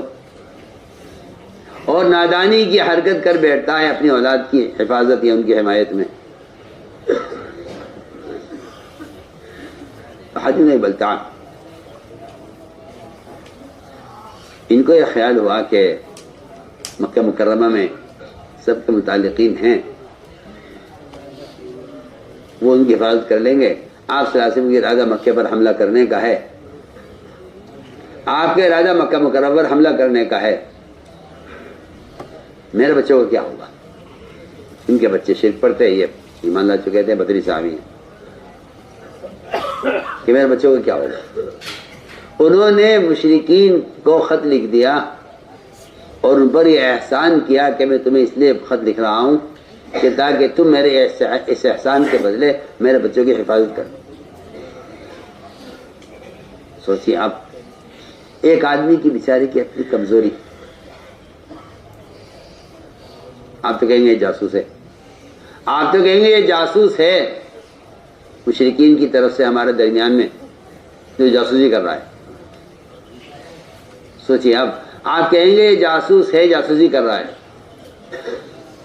انہوں نے خط لکھا، خط مدینے سے چلا، ایک عورت لے کر چلی، ادھر آسمان سے وحی آ گئی کہ خط جا رہا ہے. مشرکین مکہ کے نام وہ خط واپس منگوائے. انہوں نے ایک عورت کو پکڑا، اس سے کہا کہ لو یہ خط لو اور یہ وہاں پہنچا دو. اور یہ خط ان کی طرف سے تھا جس میں آپ صلی اللہ علیہ وسلم کے مکہ مکرمہ پر حملے کا راز انہوں نے کھول دیا مشرکین پر، صرف اس خیال سے کہ میرے بچوں کی حفاظت کر لیں گے، وہ میں ان پر احسان کر رہا ہوں. آپ نے 2 صحابہ کو بھیجا کہ جاؤ، حضرت مقداد عثمان کو تیز گھوڑے پر بھیجا کہ جاؤ فلاں فلاں جگہ جانا، روضہ خاک پر ایک عورت ملے گی، اس سے تم خط لے آؤ۔ یہ دونوں تیز دوڑے، اسی جگہ خاص اس مقام پر ایک عورت تنہا جا رہی تھی، اس سے کہا خط نکال لیں۔ کہا خط میرے پاس تو کوئی خط نہیں ہے۔ اس نے کہا دیکھو خط تمہارے پاس ہے، ہم تمہیں تلاشی لیں گے، بہتر ہے کہ خود ہی نکال کے دے دو۔ اس نے اپنے بالوں میں سے نکال کے خط دیا، وہ خط لے کر ہی آیا۔ وہ خط کھلا تو وہ خط تھا حاتم کی طرف سے، مشرکین مکہ کے نام۔ کھل گیا خط، معلوم ہو گیا کہ انہیں لکھا ہے، انہوں نے اعتراف کر لیا۔ حضرت عمر رضی اللہ عنہ فرمایا اس نے اجازت دیجئے میں اسے قتل کر دوں، یہ منافق ہے۔ ہمارے عمر ایسا نہیں ہے، پہلے معلوم کرو کہ ہمارے ساتھی سے یہ غلطی کیوں ہو گئی، معلوم کرو یہ غلطی کیوں ہوئی، کیا وجہ پیش آئی، کیا وجہ پیش آئی، ایسا کیوں ہوا، ایسا کیوں ہوا، کیا غلطی پیش، ایسی غلطی کیوں ہوئی، کیا عذر پیش آیا۔ آپ غلطی کرنے والے سے عذر معلوم کر رہے ہیں کہ بھئی ایسی غلطی آپ سے تو ہونی نہیں چاہیے تھی، لیکن کوئی بات پیش آئی ہے، کیا بات پیش آئی، ایسا کیوں ہوا۔ انہوں نے عرض کیا اللہ آپ کی مدد تو اللہ کریں گے، چاہے ساری دنیا کو پتہ چل جائے کہ آپ مکے پر حملہ کرنے والے ہیں، پھر اللہ آپ کے ساتھ ہی، میرا یقین ہے اللہ آپ کی مدد کریں گے۔ میں نے اپنے بچوں کی حفاظت کے لیے مشرکوں پر احسان کیا ہے۔ میں ہاں دیکھو اس نے اپنے اولاد کی وجہ سے ایسا کیا ہے، اس نے اپنی اولاد کی وجہ سے ایسا کیا ہے۔ آپ صلی اللہ علیہ وسلم نے ان کے عذر کو قبول کیا اور یہ کہہ کر بات ختم کی کہ عمر یہ بدری صحابی ہیں، یہ بدری صحابی، عمر یہ بدری صحابی ہیں، اور اللہ بدر کے بارے میں کہہ چکے ہیں اعملوا ما شئتم قد غفرت لکم، کہ عمر یہ بدری صحابی ہیں، اور اللہ تعالیٰ اہل بدر کے بارے میں تو یہ فرما چکے ہیں۔ میں نے عرض کیا کہ کوتاہیاں، غلطیاں، بے اصولیاں تو ساتھیوں سے ہو جائیں گی، لیکن اس کے لیے حکم یہ دیا ہے کہ ایک تو غلطی کرنے والوں کا عذر معلوم کرو کہ آپ نے کس وجہ ایسا کیا ہے، آپ نے ایسا کیوں کیا ہے، اور دوسری بات یہ ہے کہ ان کے عذر کو قبول کر لو، ان کے عذر کو قبول کر لو، ان کے عذر کو قبول کر لو۔ لیکن ایک بات ہماری یاد رکھنا، قرآن نے عذر کے قبول کرنے کے لیے ایک شرط رکھی ہے۔ قرآن نے، یہ بہت ضروری بات ہے، قرآن نے عذر کے قبول کرنے کے لیے ایک شرط رکھی ہے کہ غلطی کرنے والا شخص وہ اپنی غلطی کا معترف ہو،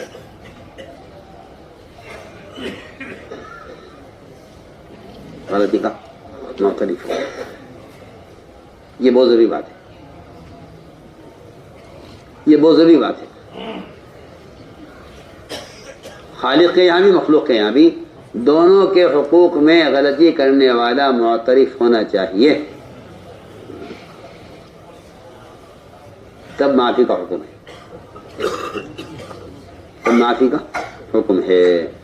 غلطی کرنے والا خالق کے یہاں مخلوق کے یہاں، حقوق العباد میں، حقوق اللہ میں، دونوں میں غلطی کرنے والا اپنی غلطی کا معترف ہو، اس شرط پر آپ اس کی غلطی کو معاف کریں، یہ پکی بات ہے۔ لوگ یہ کہتے ہیں بھئی تم فلاں کو معاف کیوں نہیں کر دیتے، فلاں کو معاف کیوں نہیں کر دیتے۔ سوال معافی کا سوال بعد میں ہے، پہلے غلطی کے اعتراف کا سوال ہے، پہلے غلطی کے اعتراف کا سوال ہے۔ قالوا یا ابانا استغفر لنا ذنوبنا انا كنا خاطئین قال سوف استغفر لكم ربی انه هو الغفور الرحیم، انا كنا خاطئین۔ یہاں باپ کے سامنے باپ کے سامنے بیٹے اقرار کر رہے ہیں، باپ کے سامنے بیٹے اقرار کر رہے ہیں یعقوب السلام کے سامنے کہ ہم سے خطا ہو گئی. جی ہاں. اور وہاں بھائی کے سامنے سارے بھائی کے سامنے سے اپنی غلطی کا اعتراف کر رہے ہیں. لقد آثرک اللہ علینا وإن كنا لخاطئین. ہم تو اللہ نے آپ کو آگے بڑھا دیا ہے, اللہ نے آپ کو ترجیح دی ہے ہم پر, ہم سے غلطی ہوئی ہے. جی ہاں. تو لا تثریب علیکم اليوم کے لیے شرط یہ ہے کہ آپ پہلے اس کا اقرار کریں کہ آپ سے غلطی ہوئی ہے.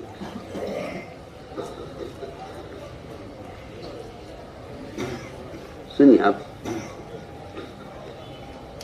ہاں بہت ہی کیا عرض کروں میں, بہت مشکل کام ہے.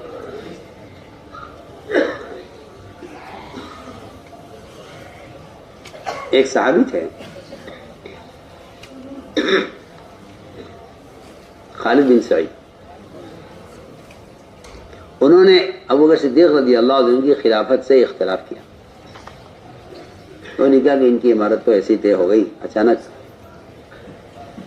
سنیے آپ, 1 سال تک مدینہ نہیں آئے, پھرتے رہے ادھر ادھر, اور نہیں کہتے تھے لوگوں سے کہ نہیں جی یہ عمارت تو یوں طے ہو گئی اچانک, اس کا کوئی مشورہ نہیں ہوا, اس کا کوئی یہ نہیں ہوا.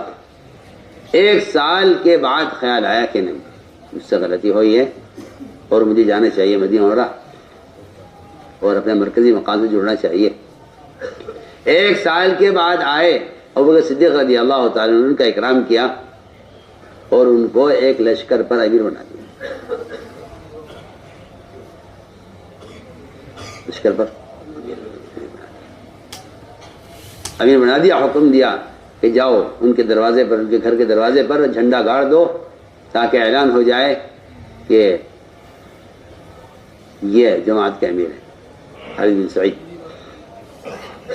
مشہور ہو گیا, مدینے میں اعلان ہو گیا کہ لشکر کا امیر ان کو بنا دیا گیا ہے. حالانکہ 1 سال کے بعد آئے ہیں اور 1 سال کے بعد انہوں نے ابو صدیق کی عمارت سے اتفاق کیا ہے. آتے ہی ان کو امیر بنا دیا. تو ابو صدیق نے ان کا اکرام کیا. حضرت کو پتہ چلا کہ ان کو امیر بنا دیا گیا تو حضرت عمر آیا ابو صدیق کے پاس, آ کر کہا کہ مومنین آپ ان سے عمارت واپس لیجیے. میں آپ کو بہت ہی اصول کی بات کرتا ہوں. دیکھو عمر رضی اللہ تعالیٰ عنہ وہ اصول کے معاملے میں ایسے ملہم تھے کہ بعض مواقع پر تو عمر رضی اللہ تعالیٰ عنہ آپ صلی اللہ علیہ وسلم کے سامنے بھی رائے پیش کرنے میں جھجکتے نہیں تھے, کہ اصل آپ کا جو فیصلہ سر آنکھوں پر, لیکن رائے ہے. ابوبکر صدیق کے سامنے تو صاحب کہتے تھے کہ آپ کا فیصلہ جو ہوگا وہ ہوگا, لیکن رائے ہے. ابوبکر صدیق فرمایا کرتے تھے کہ امیر تو ہمارے بعد میری باننی ہے. وہ عمر کو عمارت تک کا درجہ دے دیا کرتے تھے ان کی صرف اصابت رائے کی وجہ سے. اس لیے کہ اصابت رائے میں جرأت بھی تو چاہیے نا. کیا چاہیے؟ جرأت بھی چاہیے. یہ بات یہ ہے. ابو بکر نے فرمایا عمر میں تو ان کو امیر بنا چکا ہوں, سب کو پتہ چل گیا ہے, ان کا میں نے اکرام کیا ہے. تو انہوں نے یہ کہا کہ ایک آدمی 1 سال سے یہاں نہیں آیا, اب آتے آپ اسے امیر بنا دیں. جی ہمیں کہتا ہوں آپ سے, بہت سے لوگ ایسے ہیں جو کام سے بیٹھ گئے, پھر کہیں اور چلے گئے, پھر کسی ملک میں چلے گئے, پھر وہاں سے آتے ہی کہ بھائی لاؤ جی ہمیں بھی عمارت میں ہمارا بھی حصہ لگاؤ. جی ہاں, اس زمانے میں لوگوں کے ذہنوں میں عمارت ایک قربانی کا بڑا جانور ہے جس میں 6-7 آدمی شریک ہو جائیں.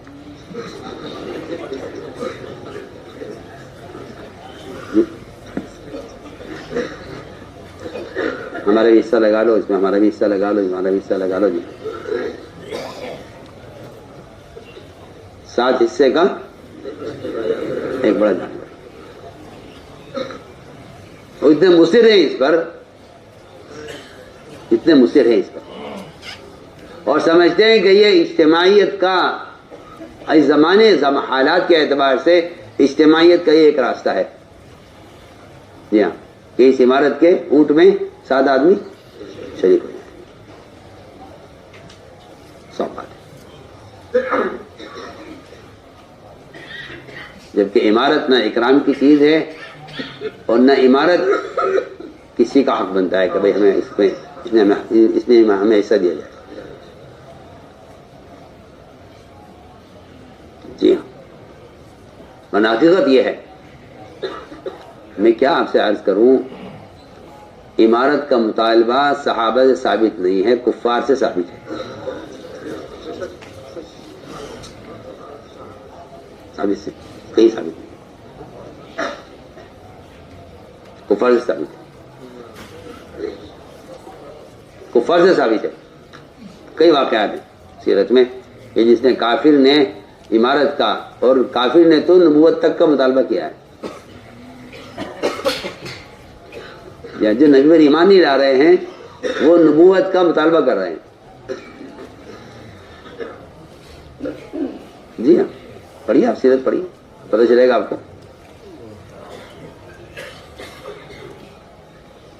تو میں نے عرض کیا کہ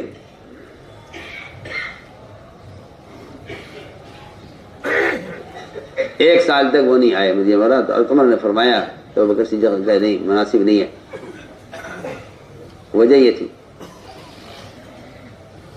کہ 1 سال سے یہ مدینے میں نہیں ہیں، کام کی انہیں خبر نہیں ہے، کام کے حالات کی، اونچ نیچ کی، اس وقت کیا کام چل رہا ہے، کیا آپ چاہ رہے ہیں، کیا کام ہو رہا ہے، یہ ماحول بھی نہیں ہے 1 سال سے.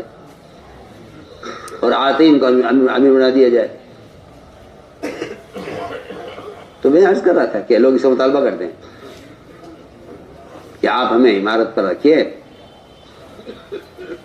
اور بلکہ یہاں تک کہتے ہیں کہ اگر آپ ہمیں امیر رکھیں گے تب تو ہم آپ کے ساتھ رہیں گے، اور اگر آپ ہمیں امیر نہیں رکھتے تو پھر ہم آپ کے ساتھ نہیں رہیں گے. بالکل میں کہتا ہوں کہ آپ سیرت پڑھیے تو آپ کو یہ مطالبہ کفر کی طرف سے ملے گا.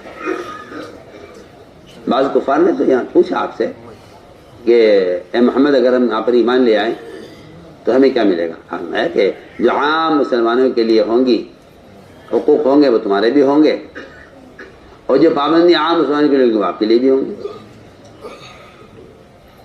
تو انہوں نے کہا کہ یہ بھی کوئی بات ہوئی، ہم آپ پر ایمان لائیں اور پھر ہمیں بادشاہت نہ ملے اور ہمیں اختیار نہ ملے تو ہم ایمان کیوں لائیں؟ کہ ہم آپ پر ایمان بھی لائیں اور ہمارے ساتھ معاملہ عام مسلمانوں کی طرح ہو. لہٰذا ہم تو کفر پر راضی ہیں، اس پر ہم ایمان نہیں لائیں گے، کیونکہ اگر آپ ہمیں اپنے بعد امیر بنائیں تب تو ہم ایمان لائیں گے، اور اگر آپ اپنا ہمیں امیر نہیں بناتے تو ہم آپ کا ساتھ نہیں دیں گے. یہ بالکل یہ کفار کی طرف سے صاف بیان ہے. بالکل سیرت پڑھیے آپ. تو میں عرض کر رہا تھا کہ ابو بکر صدیق رضی اللہ تعالیٰ نے کہا کہ عمر اب تو میں انہیں امیر بنا چکا ہوں اور مشہور ہو گیا ہے سب پہ. میں کہ نہیں، میری آپ سے درخواست ہے.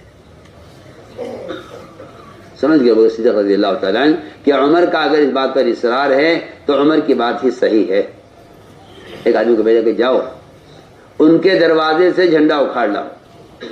آدمی گیا، جا کے ان سے بات کی اور کہا کہ ہمیں لے جائیں اور یہ فرمایا ہے کہ جھنڈا یہاں سے اکھاڑ دیا جائے. تو انہوں نے کہا ہاں فوراً لے جاؤ، اس لیے کہ نہ ہمیں جھنڈا ملنے کی کوئی خوشی تھی، نہ عمارت کی خوشی تھی، نہ اس کی چھننے کا غم ہے.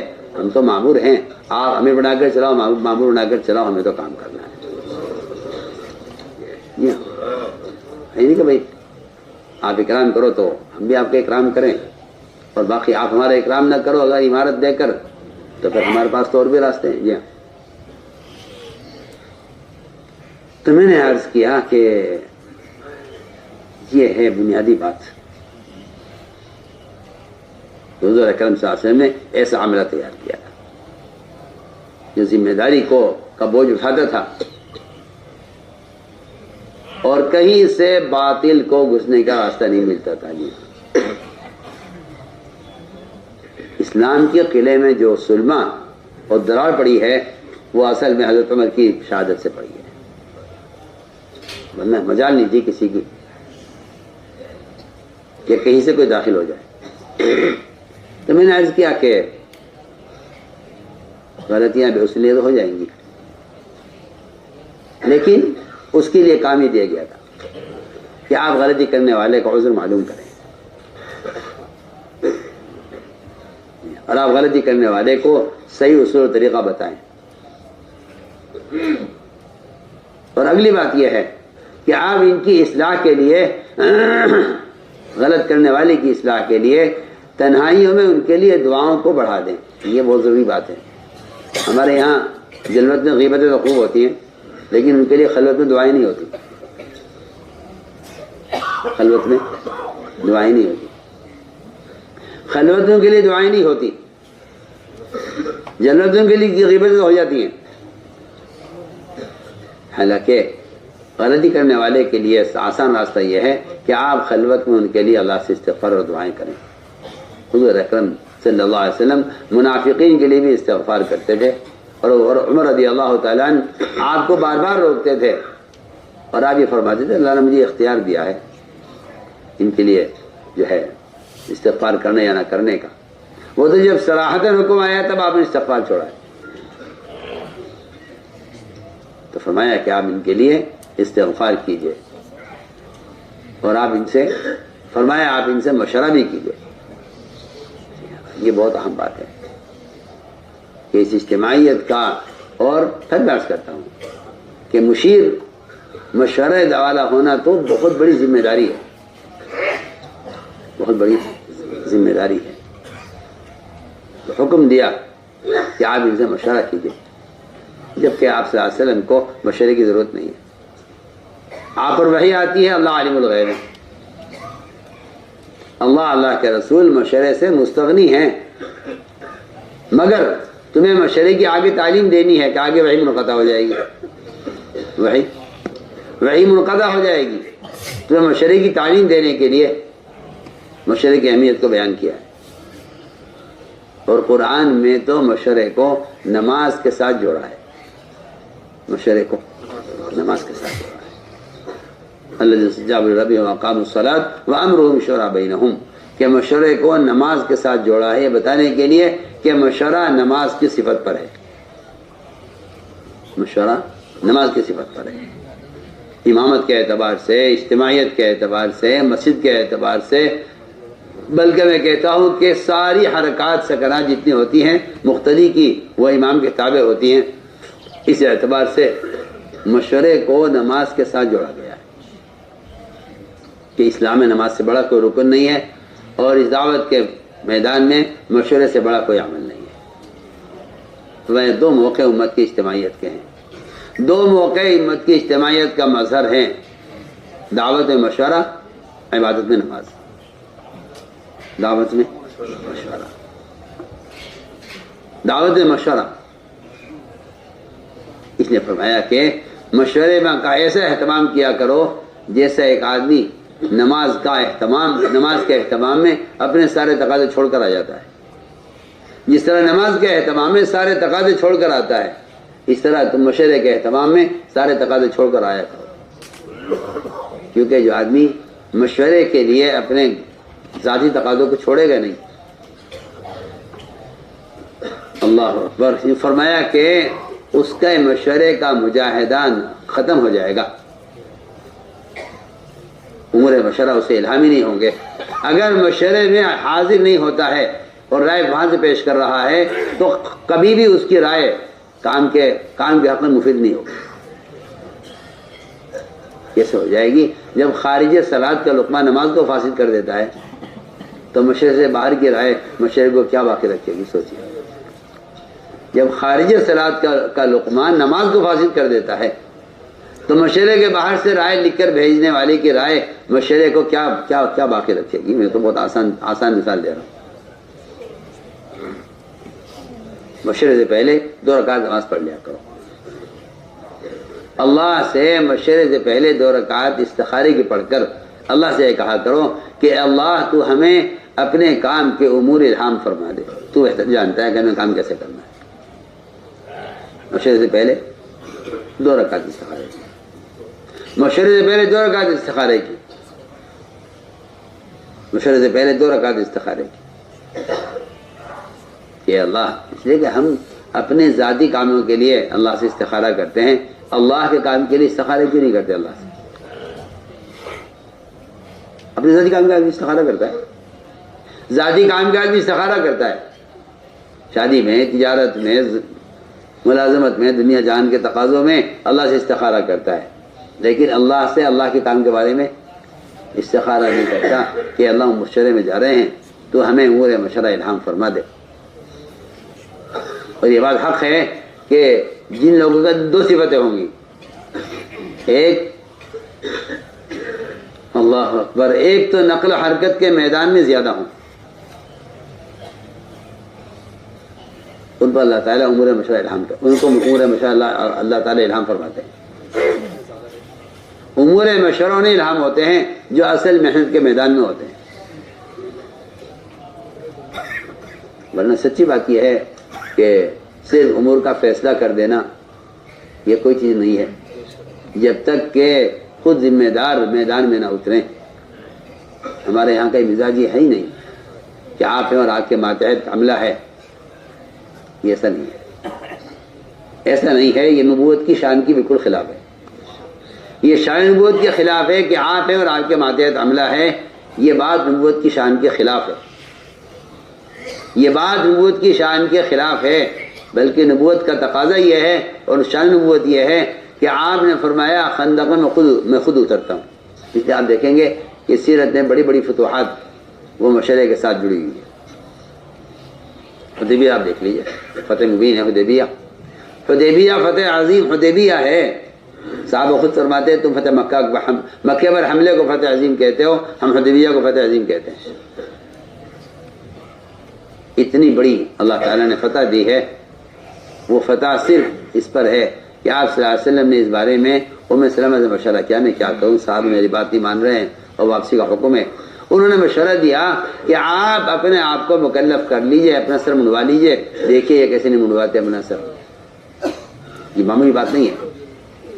آپ بار بار صحابہ سے کہہ رہے سر منڈوا دو، حکم دے رہے، کوئی تیار نہیں ہے کہ حضرت کیسے ہم عمرہ چھوڑ کے کیسے واپس ہو جائیں۔ اپنے حلاق سے آپ نے کہا کہ ام سلمہ نے کہا اپنے حلاق سے کہیے آپ کو سر منڈ دے۔ آپ ایک سر منڈوانے سے لے کر خندق میں چٹان توڑنے کے لیے اترنے تک آپ صلی اللہ علیہ وسلم نے دونوں کام خود کیے ہیں، دونوں کام خود کیے۔ اس لیے فرمایا کہ اصول ہے یہ، تکلیف اپنے لیے، ترغیب دوسروں کے لیے۔ تکلیف اپنے لیے، لا تکلف الا نفسک وحرض المؤمنین، اپنے لیے تکلیف، دوسروں کے لیے ترغیب، تو آپ کی ترغیب مؤثر ہو جائے گی۔ تو میں نے عرض کیا کہ مشورہ حضور اکرم صلی اللہ علیہ وسلم صحابہ سے رائے لیا کرتے تھے، صحابہ رائے پیش کیا کرتے تھے، اور فیصلے کا مطلب ہی یہی ہے کہ آدمی فیصلے کے بعد اپنی رائے کو بھول جائے۔ اس لیے کہ پکی ٹھکی بات ہے کہ ایسا آدمی مومن نہیں ہو سکتا، صاف قرآن نے کہا ہے کہ ایسا آدمی مومن نہیں ہو سکتا کہ نبی کے فیصلے کے بعد اس کے دل میں اس کی اپنی رائے باقی رہ جائے، وہ مومن نہیں ہو سکتا۔ ثم لا يجدوا في انفسهم حرجا مما قضيت، کہ آپ کے فیصلے کے بعد ان کے دل میں اپنی رائے کوئی الجھن باقی رہ جائے، وہ مومن نہیں ہو سکتے۔ یہ فرمایا کہ فیصلہ جو ہوتا ہے وہ 100 رائے کو ایک رائے کرنے کے لیے ہوتا ہے۔ بعض مرتبہ آدمی کے دل میں فیصلے کے بعد کوئی اچھی رائے آ جاتی ہے، یہ بھی ایک امتحان ہے، یہ بھی ایک امتحان ہوتا ہے، یہ بھی ایک امتحان ہوتا ہے کہ اگر امیر کے فیصلے کے بعد آپ کے دل میں کوئی رائے آ گئی ہے تو آپ کیا کرتے ہیں؟ میں کہتا ہوں آپ سے کہ ایک راستہ فساد کا ہے، ایک اصلاح کا ہے، ایک راستہ فساد کا ہے، ایک اصلاح کا ہے۔ فساد کا راستہ کیا ہے بتاؤں آپ کو؟ فساد کا راستہ یہ ہے کہ آپ کے دل میں جو رائے آئی ہے فیصلے کے بعد، آپ اس رائے کا لوگوں میں تذکرہ کر کے اپنی رائے کے لوگ تیار کریں۔ میں کہتا ہوں سارا فساد اس کا ہے، سارا فساد اس کا ہے کہ آپ اپنی رائے والے لوگ تیار کرتے ہیں کہ دیکھو بھائی ہماری ایک رائے ہے، اور کل کو مشورہ ہوگا تو میں پیش کروں گا، پھر تم بولنا، پھر تم بولنا، پھر تم بولنا. جی ہاں، وہ کل کا فیصلہ جو ہوا تھا وہ آج بدل جائے گا. میں کہتا ہوں کہ اس مزاج سے مشورے کا وقار ختم ہوتا ہے اور اس مزاج سے تقاضے ضائع ہوتے ہیں. صلاحیتی بھی ضائع ہوتی ہے، تقاضے بھی ضائع ہوتے ہیں، مشورے کا وقار بھی ضائع ہوتا ہے.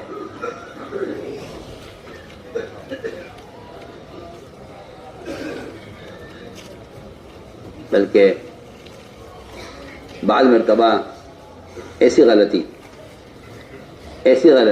جو مفسد صلاۃ نہیں ہے، ایسی غلطی جو مفسد صلاۃ نہیں ہے، اس غلطی کو امام کو اس طرح بتلانا چاہیے کہ اس کے عام مقتدیوں کو پتہ نہ چلے.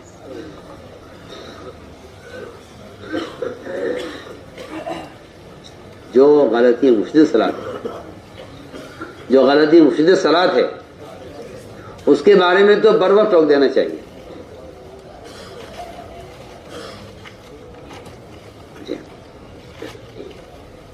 لوگ معلوم ہو جائے کہ بھئی یہ غلطی مفسد صلاۃ ہے. جو غلطی مفسد صلاۃ نہیں ہے اس کے بارے میں امام کو اس طرح ٹوکنا چاہیے کہ اس کے مقتدیوں کو پتہ نہ چلے، کیونکہ نماز کو بھی درست کرنا ہے اور مقتدیوں کے اعتماد کو بھی باقی رکھنا ہے. مقتدیوں کا اعتماد ٹوٹ جانا یہ جماعت کی نماز کی اجتماعیت کو متاثر کرتا ہے.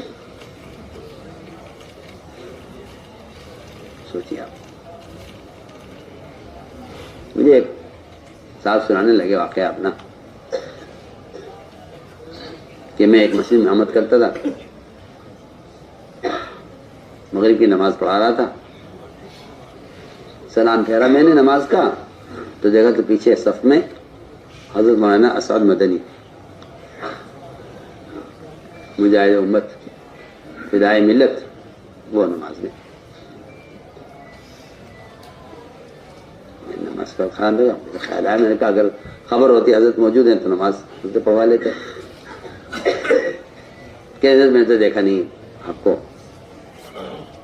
میں کہ نہیں، کیا بات ہے، نماز پڑھنے کے لیے آئے ہیں، جہاں سے گزر رہے تھے یہاں نماز پڑھنے. نماز کے بعد حضرت ان کو سے کہنے لگا مجھے آپ سے تنہائی میں کچھ بات کرنی ہے. آپ جانتے کہاں سے ہیں، کیا بات پیش آ گئی؟ میں ایک مسجد کا امام، معمولی آدمی، آپ مجھ سے کیا بات کریں گے؟ وہ بیچارہ گھبرا گیا. میں نے گھبرانے کی بات نہیں ہے، مجھے تنہائی چاہیے. میں ایسے کونے میں ایک طرف ہو جائیں، وہاں ہو گئے تو وہاں لوگ جمع ہو گئے. میں نے کہ تمہارا یہاں حجرہ ہے؟ کہ یہاں حجرہ ہے میرا. حجرے میں چلو. حجرے میں جا کے فرمانے لگے کمرہ بند کر کے کہ وہ یہ جگہ آپ نے غنہ کر دیا، اس میں قرات میں وہاں غنہ نہیں ہونا چاہیے. بس یہ بات کر کے سلام کر کے حضرت آپ نے وہاں گئے، وہاں کونے میں گئے، پھر حجرے میں آئے. فرمایا میں اگر مختلف کے سامنے ٹوکتا تو یہ باہر بازار میں جا کے یہ کہتے کہ حضرت نے ان کی جو غلطی، ان کی قرات کو غلط کہہ دیا، ان کی قرات صحیح نہیں ہے.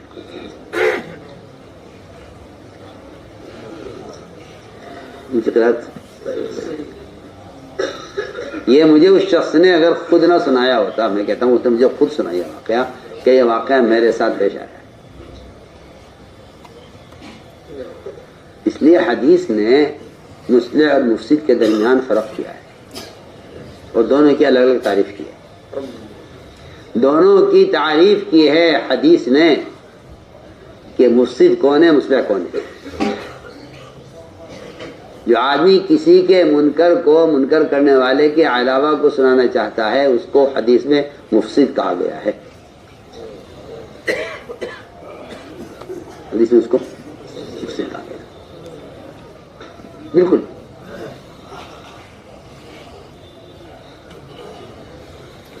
اس کو مفسد کہا ہے.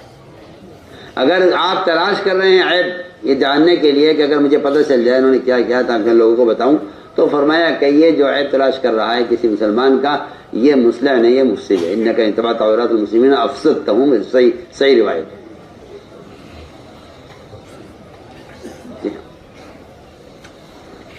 میں نے عرض کیا کہ بعض مرتبہ کوئی اچھی رائے آ جاتی ہے دل میں تو لوگ اس رائے والے لوگ تیار کرتے ہیں.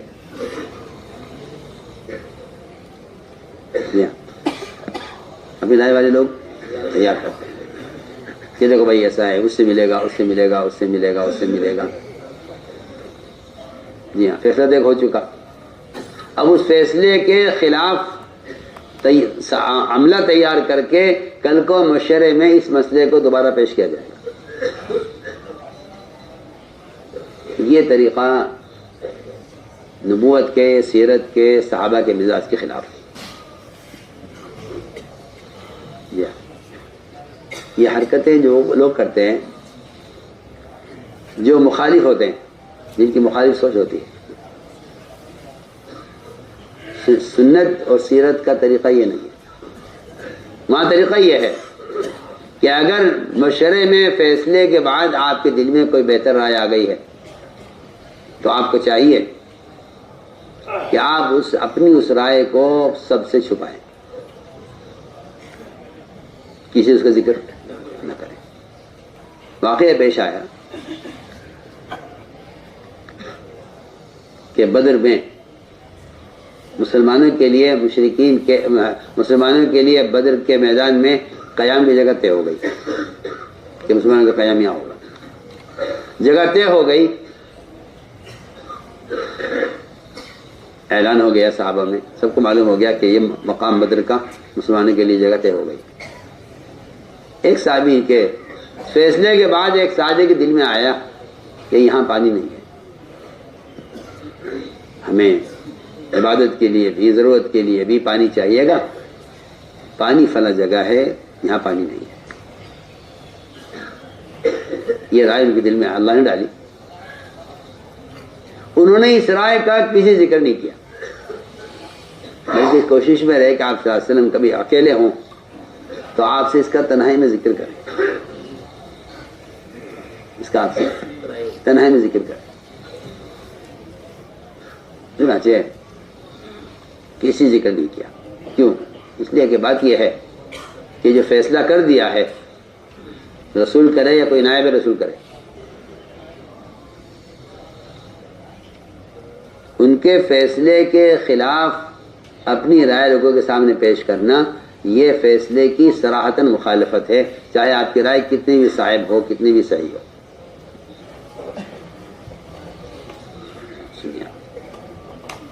یہ فیصلے کی مخالفت ہے. چاہے آپ کی رائے بہت اچھی ہو، فیصلہ بہت غلط ہو، میں کہتا ہوں اس کے باوجود آپ کا اپنی رائے کا لوگوں کے سامنے تذکرہ کرنا امیر کے فیصلے کی مخالفت ہے.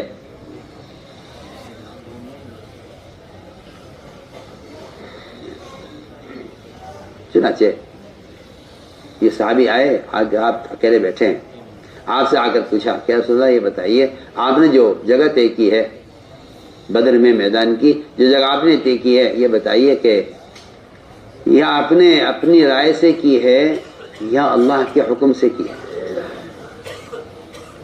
پہلے تو معلوم ہو کہ منصوص ہے یا مسنون ہے. اگر منصوص ہے پھر تو زبان کھولنا ہی نہیں ہے قطعاً. اللہ کے حکم سے آپ جگہ طے کی ہے، پھر تو رائے دینے کی گنجائش ہی نہیں ہے کہ اللہ عالم الغیب ہے، اور عالم الغیب کو رائے دینے کا کیا مطلب ہے؟ عالم الغیب کو رائے دینے کا کیا مطلب؟ نعوذ باللہ.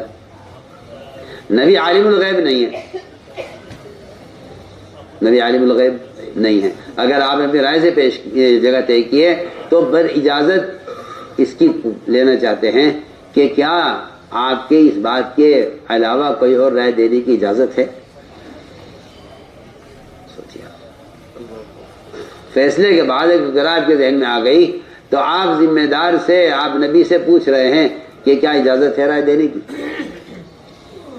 اگر نہیں ہے، آپ کا فیصلہ وہی ہے تو ہم رائے زبان پہ لائیں گے نہیں. اور اگر آپ اجازت دیں میں کیا رائے ہے بتاؤ، اس لیے کہ ہمارا کوئی حرف آخر نہیں ہے. لوگ اپنی خواہش کی وجہ سے بعض فیصلوں میں وہ چاہتے ہیں کہ اس میں دوبارہ غور کیا جائے. فساد ہو رہا ہے. جو فساد خواہش کی بنیاد پر ہو اس میں فیصلوں پر غور کرنا یہ کام کے ساتھ خیانت ہے. پکی پکی بات ہے. خواہش ہے, کچھ نہیں ہے. اگر یوں ہو جاتا, اگر یوں ہو جاتا. میں شروع میں عرض کر دیا تھا, میں نے کہا جو لوگ لوگوں کی ملامت سے ڈرتے ہیں, یہ ملامت ان کے امور کی تنفیذ میں سب سے بڑی رکاوٹ بنتی ہے. کہ لوگ کیا کہیں گے, لوگ کیا کہیں گے. جی ہاں, وہ بیچارے اسی میں کھو جاتے ہیں. تو آپ میں ان صحابی سے بتاؤ کیا رائے. میں کہا رسول اللہ یہاں پانی نہیں ہے, وہاں پانی ہے. اگر ہمارا پڑاؤ پانی پر ہو تو ایک تو طہارت اور عبادت کی سہولت ہے, دوسری بات یہ ہے کہ یہ آئیں گے پانی کی مجبوری میں ہماری طرف, وہاں نمازیں دیکھیں گے, ذکر تلاوت کا ماحول دیکھیں گے, تو بہت ممکن ہے کہ بغیر ہی قتال کے قبول کر لیں. فرمایا ہاں تمہاری رائے بالکل مناسب ہے. آپ صلی اللہ علیہ وسلم نے ان کی رائے پر اپنا فیصلہ بدل دیا, ایک صحابی کی رائے پر صرف. کسی نے یہ نہیں کہا کہ جی ہم سے تو پوچھا نہیں, ہم سے نہیں پوچھا, ہم سے نہیں پوچھا. یہ عجیب بات ہے. ہر آدمی تو سوچتا ہے کہ مجھ سے پوچھنا میرا حق ہے. ہر ایک سوچتا ہے مجھ سے پوچھنا میرا حق ہے. مجھ سے پوچھا نہیں. بہت سے کام کرنے والے اپنے امیروں سے لڑتے ہیں اس پر, جبکہ ہر ایک سے پوچھنا امیر کی ذمہ نہیں ہے. ہر ایک سے پوچھنا کی ذمہ نہیں. ہر ایک سے پوچھنا ہر معاملے میں امیر کی ذمہ نہیں ہے. آپ سیرت پڑھیے مشورے کی, مشورے کی سیرت آپ پڑھیے تو آپ کو یہ ملے گا. خلفاء راشدین کے بارے میں بھی, خدا قاسم کے بارے میں بھی, جہاں قتال کا اور پورے صحابہ کے سب کے نکلنے کا مسئلہ آ گیا, وہاں آپ نے سب سے مشورہ کیا ہے. منافقین سے مشورہ کیا, منافقین سے بھی مشورہ کیا, سب سے مشورہ کیا. آپ نے اپنے مشورے کو اتنی وسعت دی. جی ہاں, تبوک کے موقع پر جو معاملہ تھا اس میں آپ نے اپنے رخ کو سب کے سامنے ظاہر کر دیا کہ بھئی یہ ارادہ ہے, یہاں جانا ہے, بتاؤ کیا رہا ہے. لیکن بہت سے بے شمار امور ایسے ہیں جن میں آپ نے جس سے چاہا اس سے رائے لی اور فیصلہ کیا. یہ کہنا کہ ہم سب سے نہیں پوچھا گیا, یا یہ بھی ایک مشکل ہے کہ ہم سب کی رائے تو یہ تھی, امیر صاحب نے یہ فیصلہ کیوں کیا, امیر صاحب نے یہ فیصلہ کیوں کیا, اس میں اس کی رائے کسی کی بھی نہیں تھی. اس فیصلے کی رائے تو کسی نے بھی نہیں دی تھی. آپ سنیے تو صحیح میں کیا بول رہا ہوں. چلیے بھائی, آدھوں کی رائے یہ تھی, آدھوں کی رائے یہ تھی, امیر صاحب نے دونوں کی رائے کا ایک اس پر فیصلہ کر دیا. یہاں تو میں آپ سے عرض کرتا ہوں کہ سیرت میں ایسی بے شمار مثالیں ملیں گی آپ کو کہ جہاں کسی کی بھی رائے نہیں تھی, سب کی رائے کے خلاف انہوں نے فیصلہ کیا ہے. اسامہ کی جماعت کی روانگی میں کسی کی رائے نہیں تھی, انصار کی رائے نہیں, مہاجرین کی رائے نہیں, حضرت عمر کی رائے نہیں, حضرت علی کی رائے نہیں, حضرت عثمان کی رائے نہیں. نام لے لے کر آپ نے, حضرت بکر نے, صدیق نے پوچھا, سب نے کہا بالکل رائے نہیں ہے, معاملہ آپ کے ہاتھ میں. سب کی رائے کے خلاف فیصلہ جماعت کی روانگی کا کیا ہے. آپ سوچیے, آپ سب کی رائے کے خلاف فیصلہ یہ کہ نہیں جماعت روانہ ہو. میں عرض کرتا ہوں کہ بعض مرتبہ امیر کی عزیمت کے بعد مامور کو اشارہ ہوتا ہے. امیر کی عزیمت سے مامور کو اشارہ ہوتا ہے. لیکن یہ بات جاننا ہمیشہ کہ یہ انشراء اطاعت کرنے والوں کو ہوتا ہے. جو مطیع نہیں ہوتے وہ کبھی مشرا نہیں ہوتے. جو مطیع نہیں ہوتے وہ کبھی مشرا نہیں ہوتے. صاف بات ہے. اطاعت انشراء پیدا کرتی ہے کہ ہم آپ کے مراد کو نہیں پہنچ سکتے جب تک آپ کے تابع نہ ہو جائیں. اصل بات یہ ہے کہ مراد تک وہ لوگ پہنچتے ہیں جو فرمان بردار ہوتے ہیں. جو فرمان بردار ہوتے ہیں وہ مراد تک پہنچ جاتے ہیں. جو فرمان برداری نہیں ہوتی جن میں ان کو وہ مراد تک بیچارے پہنچ ہی نہیں سکتے. وہ تو کیا عرض کروں, بہت پیچھے رہ جاتے ہیں, وہ مراد تک نہیں پہنچتے. وہ امیر کی عظیمت سے اختلاف کرنے والے جو ہوتے ہیں وہ اس کی مراد تک نہیں پہنچتے. ابوبکر صدیق رضی اللہ تعالیٰ عنہ کے فیصلے جو عظیمت کے ہیں، آپ اس میں دیکھ لیجئے گا کہ آپ کو حالات کے تقاضے نے سب کی رائے ابوبکر صدیق کے فیصلے کے خلاف تھی، سب کی رائے کہ یہ حالات یہ ہیں. میں کہا نہیں، ہمارا فیصلہ یہ ہے. جو حالات تھے ان حالات میں یہ فیصلہ کسی کا بھی دل اس پر منشرح نہیں تھا، لیکن فیصلہ ہوا. وہ فرماتے ہیں عمر رضی اللہ تعالیٰ عنہ کہ بس ابوبکر کے عزم نے ہمارا دل منشرح کیا. تو میں نے عرض کیا کہ ہر مسئلے میں ہر ایک سے پوچھنا، ہر ایک سے رائے لینا کوئی ضروری نہیں. ہم سے کیوں نہیں پوچھا؟ میں کہتا ہوں بعض مرتبہ نعوذ باللہ تکبر اور بڑائی وہ اس پر آمادہ کرتی ہے کہ آپ نے ہم سے نہیں پوچھا. یہ بھی بات ہے، یہ بھی ایک بات ہے کہ آپ نے ہم سے آپ نے رائے لے لی، لہٰذا ہم ساتھ نہیں دیں گے. میں کہتا ہوں کہ یہ مزاج منافقین کا تھا کہ آپ ہماری رائے پر فیصلہ کریں تو ہم آپ کا ساتھ دیں. منافقین کے سردار نے جو اپنی جماعت بنائی تھی وہ جماعت بنائی اسی بنیاد پر تھی کہ آپ نے ہماری رائے پر کیونکہ فیصلہ نہیں کیا ہے، حالانکہ ہم سب کی رائے بہت صحیح رائے تھی، آپ نے اس پر فیصلہ نہیں کیا، لہٰذا ہم آپ کے ساتھ نہیں دیں گے. آپ ہمارے رائے پر فیصلہ کیجیے، ہم آپ کے ساتھ ہیں. اگر ہمارا رائے پر فیصلہ نہیں کرتے ہم آپ کے ساتھ نہیں ہیں. تو میں نے عرض کیا کہ اصل بنیادی بات یہ ہے کہ بہت سے امور آپ کو ایسے ملیں گے جس میں رائے لی گئی لیکن سب کی رائے ایک طرف تھی اور سب کی رائے کے خلاف فیصلہ ہوا. قرآن کے جمع کرنے میں ابوبکر رضی اللہ عنہ سب سے مشورہ نہیں کیا. حضرت عمر کی رائے تھی، بلکہ اصرار تھا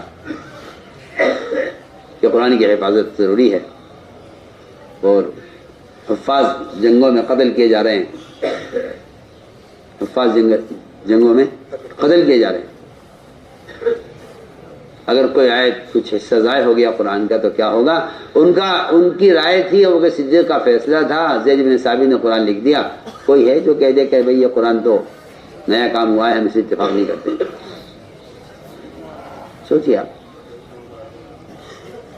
تو میں کہتا ہوں کہ بہت سے ایسے امور آپ کو ملیں گے سیرت میں جس میں سب سے رائے نہیں لی گئی ہے، مگر عمل اس پر سب نے کیا ہے. سب کی رائے ایک طرف تھی، امیر کا فیصلہ سب کی رائے کے خلاف تھا، سب نے مل کر اس کام کو کیا. اس لیے ہم اس بات کا خیال رکھیں کہ رائے امیر آپ سے رائے لے تو آپ رائے دے دیں، امیر آپ سے رائے مانگے تو آپ رائے دے دیں، اور جو فیصلہ ہو جائے اس فیصلے کی تنفیذ پر سب مجتمع ہو جائے. تو میں نے عرض کیا کہ بڑی بڑی مددیں نصرتیں اس مشورے کے ساتھ جڑی ہوئی ہیں.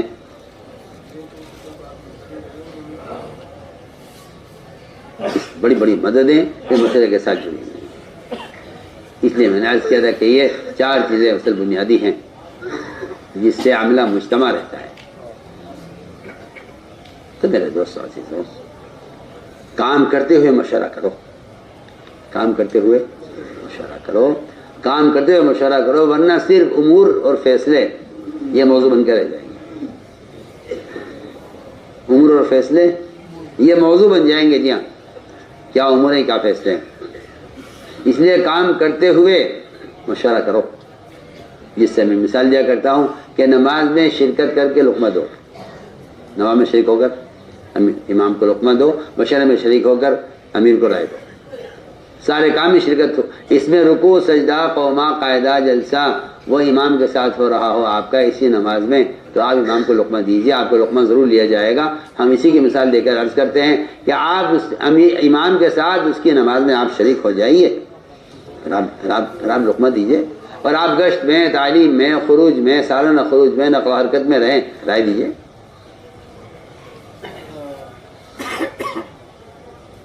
تو میرے بزرگوں، بات ساری ہے کہ اصل اللہ کی غیبی مدد اجتماعیت کے ساتھ ہے. ید اللہ علی الجماعہ، کہ اللہ کی مدد جماعت پر ہے، اللہ کی مدد جماعت پر ہے. جماعت اسی کو کہتے ہیں، جماعت اسی کو کہتے ہیں کہ ہمارے درمیان سے طبقاتی فرق ختم ہو جائے، طبقاتی فرق ختم ہو جائے، یہ کون ہیں، آپ کون ہیں، آپ کہاں کے ہیں، ہم آپ کس کے ہیں، آپ کس کے ہیں۔ میں اس سے اتنا تنگ آ گیا کہ اب لوگوں کی زبان پر اس امت کے بارے میں یہ سوال آ گیا کہ آپ کس جماعت کے ہیں۔ جو مذاہب اربعہ مذاہب حقہ ہیں ان کے بارے میں آپ سوال نہیں کر سکتے کہ آپ کس مذہب کے آدمی ہیں۔ ٹھیک ہے، نماز ہو رہی ہوتی ہے جماعت کی، کوئی پوچھتا ہے آ کر کہ امام صاحب شافعی ہیں، حنبلی ہیں، مالکی ہیں، کون سے ہیں؟ کہ نہیں، نماز ہو رہی ہے، امام حنبلی ہو، شافعی ہو، مالکی ہو، کوئی بھی ہو، ہمیں کیا مطلب ہے؟ ہمیں نماز سے مطلب ہے، ہمیں نماز سے مطلب ہے، ہمیں کام سے مطلب ہے۔ یہاں تک بات پہنچ گئی ہے کہ بھئی آپ دیکھ لو، ان سے آپ گشت ملاقات کر رہے ہو، آپ کی پارٹی کا ہے یا نہیں ہے، یہ آپ کی پارٹی کا ہے یا نہیں ہے، مسجد آپ جا رہے ہیں، مسجد آپ کی ہے یا نہیں؟ ارے یہاں تک کہہ دیا یہ مسجد آپ کی نہیں ہے، جی ہاں، تم مسیح کے دعوے دار کیسے بن گئے؟ تو مسجد ساری اللہ کی ہیں، جی ہاں۔ تو میں اس لیے عرض کر رہا ہوں کہ بہت وسعت قلبی کی ضرورت ہے، بہت وسعت قلبی کی ضرورت ہے، اور بہت صبر کی ضرورت ہے۔ اپنے دلوں سے انتقام کے جذبے کو نکال کر اکرام اور احترام اور وسعت قلبی، اس لیے کہ تنگ دلی سے فرقہ بنتے، امتی بنتے، تنگ دلی سے فرقے بنتے ہیں، امت میں بنتے، اس لیے اس کام کے مزاج کے ساتھ چلنا ہے، اس کام کے مزاج کے ساتھ چلنا ہے۔ میں بہت تاکید کرتا ہوں اس کی کہ حیات الصحابہ خوب احترام سے پڑھا کرو۔ حضرت نے جو چیزیں کام کرنے والوں کو پیش آ سکتی تھی وہ اللہ نے حضرت سے جمع کروائی ہیں۔ میں سمجھتا ہوں کہ اس کتاب کے بعد پھر کوئی آدمی اس راستے میں ٹھوکر کھائے، مجھے نہیں لگتا۔ وہ تو بقول سے احمد خان صاحب والے کے کہ جو لوگ حیات صحابہ نہیں پڑھتے وہ اس کام کے میدان میں پریشان ہیں، جی وہ پریشان ہے، حیات صحابہ نہیں پڑھتے، ورنہ اس میں ہر مسئلے کا حل ہے، ہر مسئلے کا حل ہے۔ اس لیے میرے دوستو عزیزو، کام کرتے ہوئے مشورہ کرو اور میدان میں اتر کر محنت کرو۔ جو جتنا عموم میں رہے گا وہ اتنا فتنوں سے محفوظ رہے گا، یہ کچھ حدیث ہے، جتنا عموم میں رہے گا، اس لیے کہ فتنوں کے جو مواقع ہیں، فتنوں کے مواقع ہیں وہ اہل مناصب اور امراء کے دروازے ہیں، فتنوں کے مواقع ہیں۔ جو جتنا عموم میں رہے گا اور جتنا اجتماعیت کے ساتھ رہے گا اور جتنا مشرق العظیم پکڑ لے گا، صحیح حدیث ہے کہ ایسا آدمی فتنوں سے محفوظ رہے گا۔ اس لیے اپنے کام کی مشغولی کو بڑھاؤ، ہر زمانے میں یہ مسئلے کا حل ہے کہ اپنی کام کی مشغولی کو بڑھائے اور عوام کو اپنی محنت کا میدان بنائے۔ ایک صاحب مجھ سے کہہ رہے تھے کہ میں نے فلاں صاحب سے 2 گھنٹے بات کی بیٹھ کے، میں نے کہا تم 2 گھنٹے اگر جا کے کسی اسداد کے علاقے میں مسلمانوں کو کلمہ سکھلا دیتے تو کوئی فائدہ ہوتا؟ ایک آدمی کے پاس سے بیٹھ کے آپ نے 2 گھنٹے باتیں کر لی اختلاف کی، اسے کیا فائدہ ہوا؟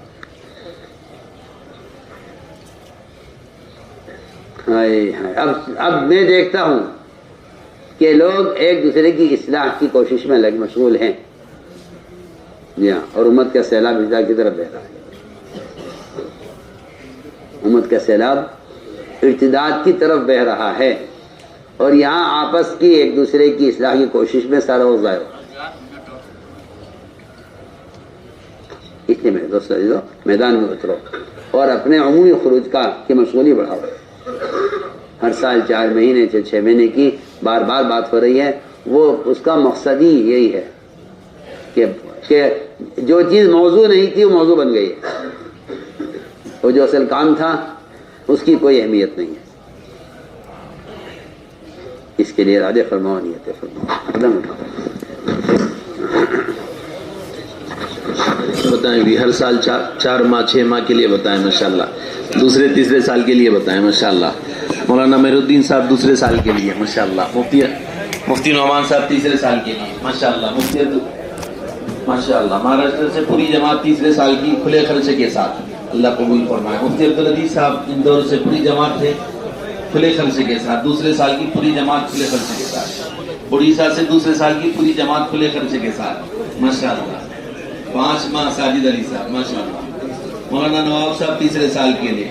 مولانا عبداللہ صاحب تیسرے سال کی پوری جماعت ہے کھلے خرچے کے ساتھ ماشاءاللہ. کولہاپور سے بھی تیسرے سال کی جماعت پوری مکمل جماعت ماشاءاللہ. محمد بناز صاحب سالانہ 4 ماہ کے لیے. مفتی لقمان صاحب تیسرے سال کے لیے ماشاءاللہ.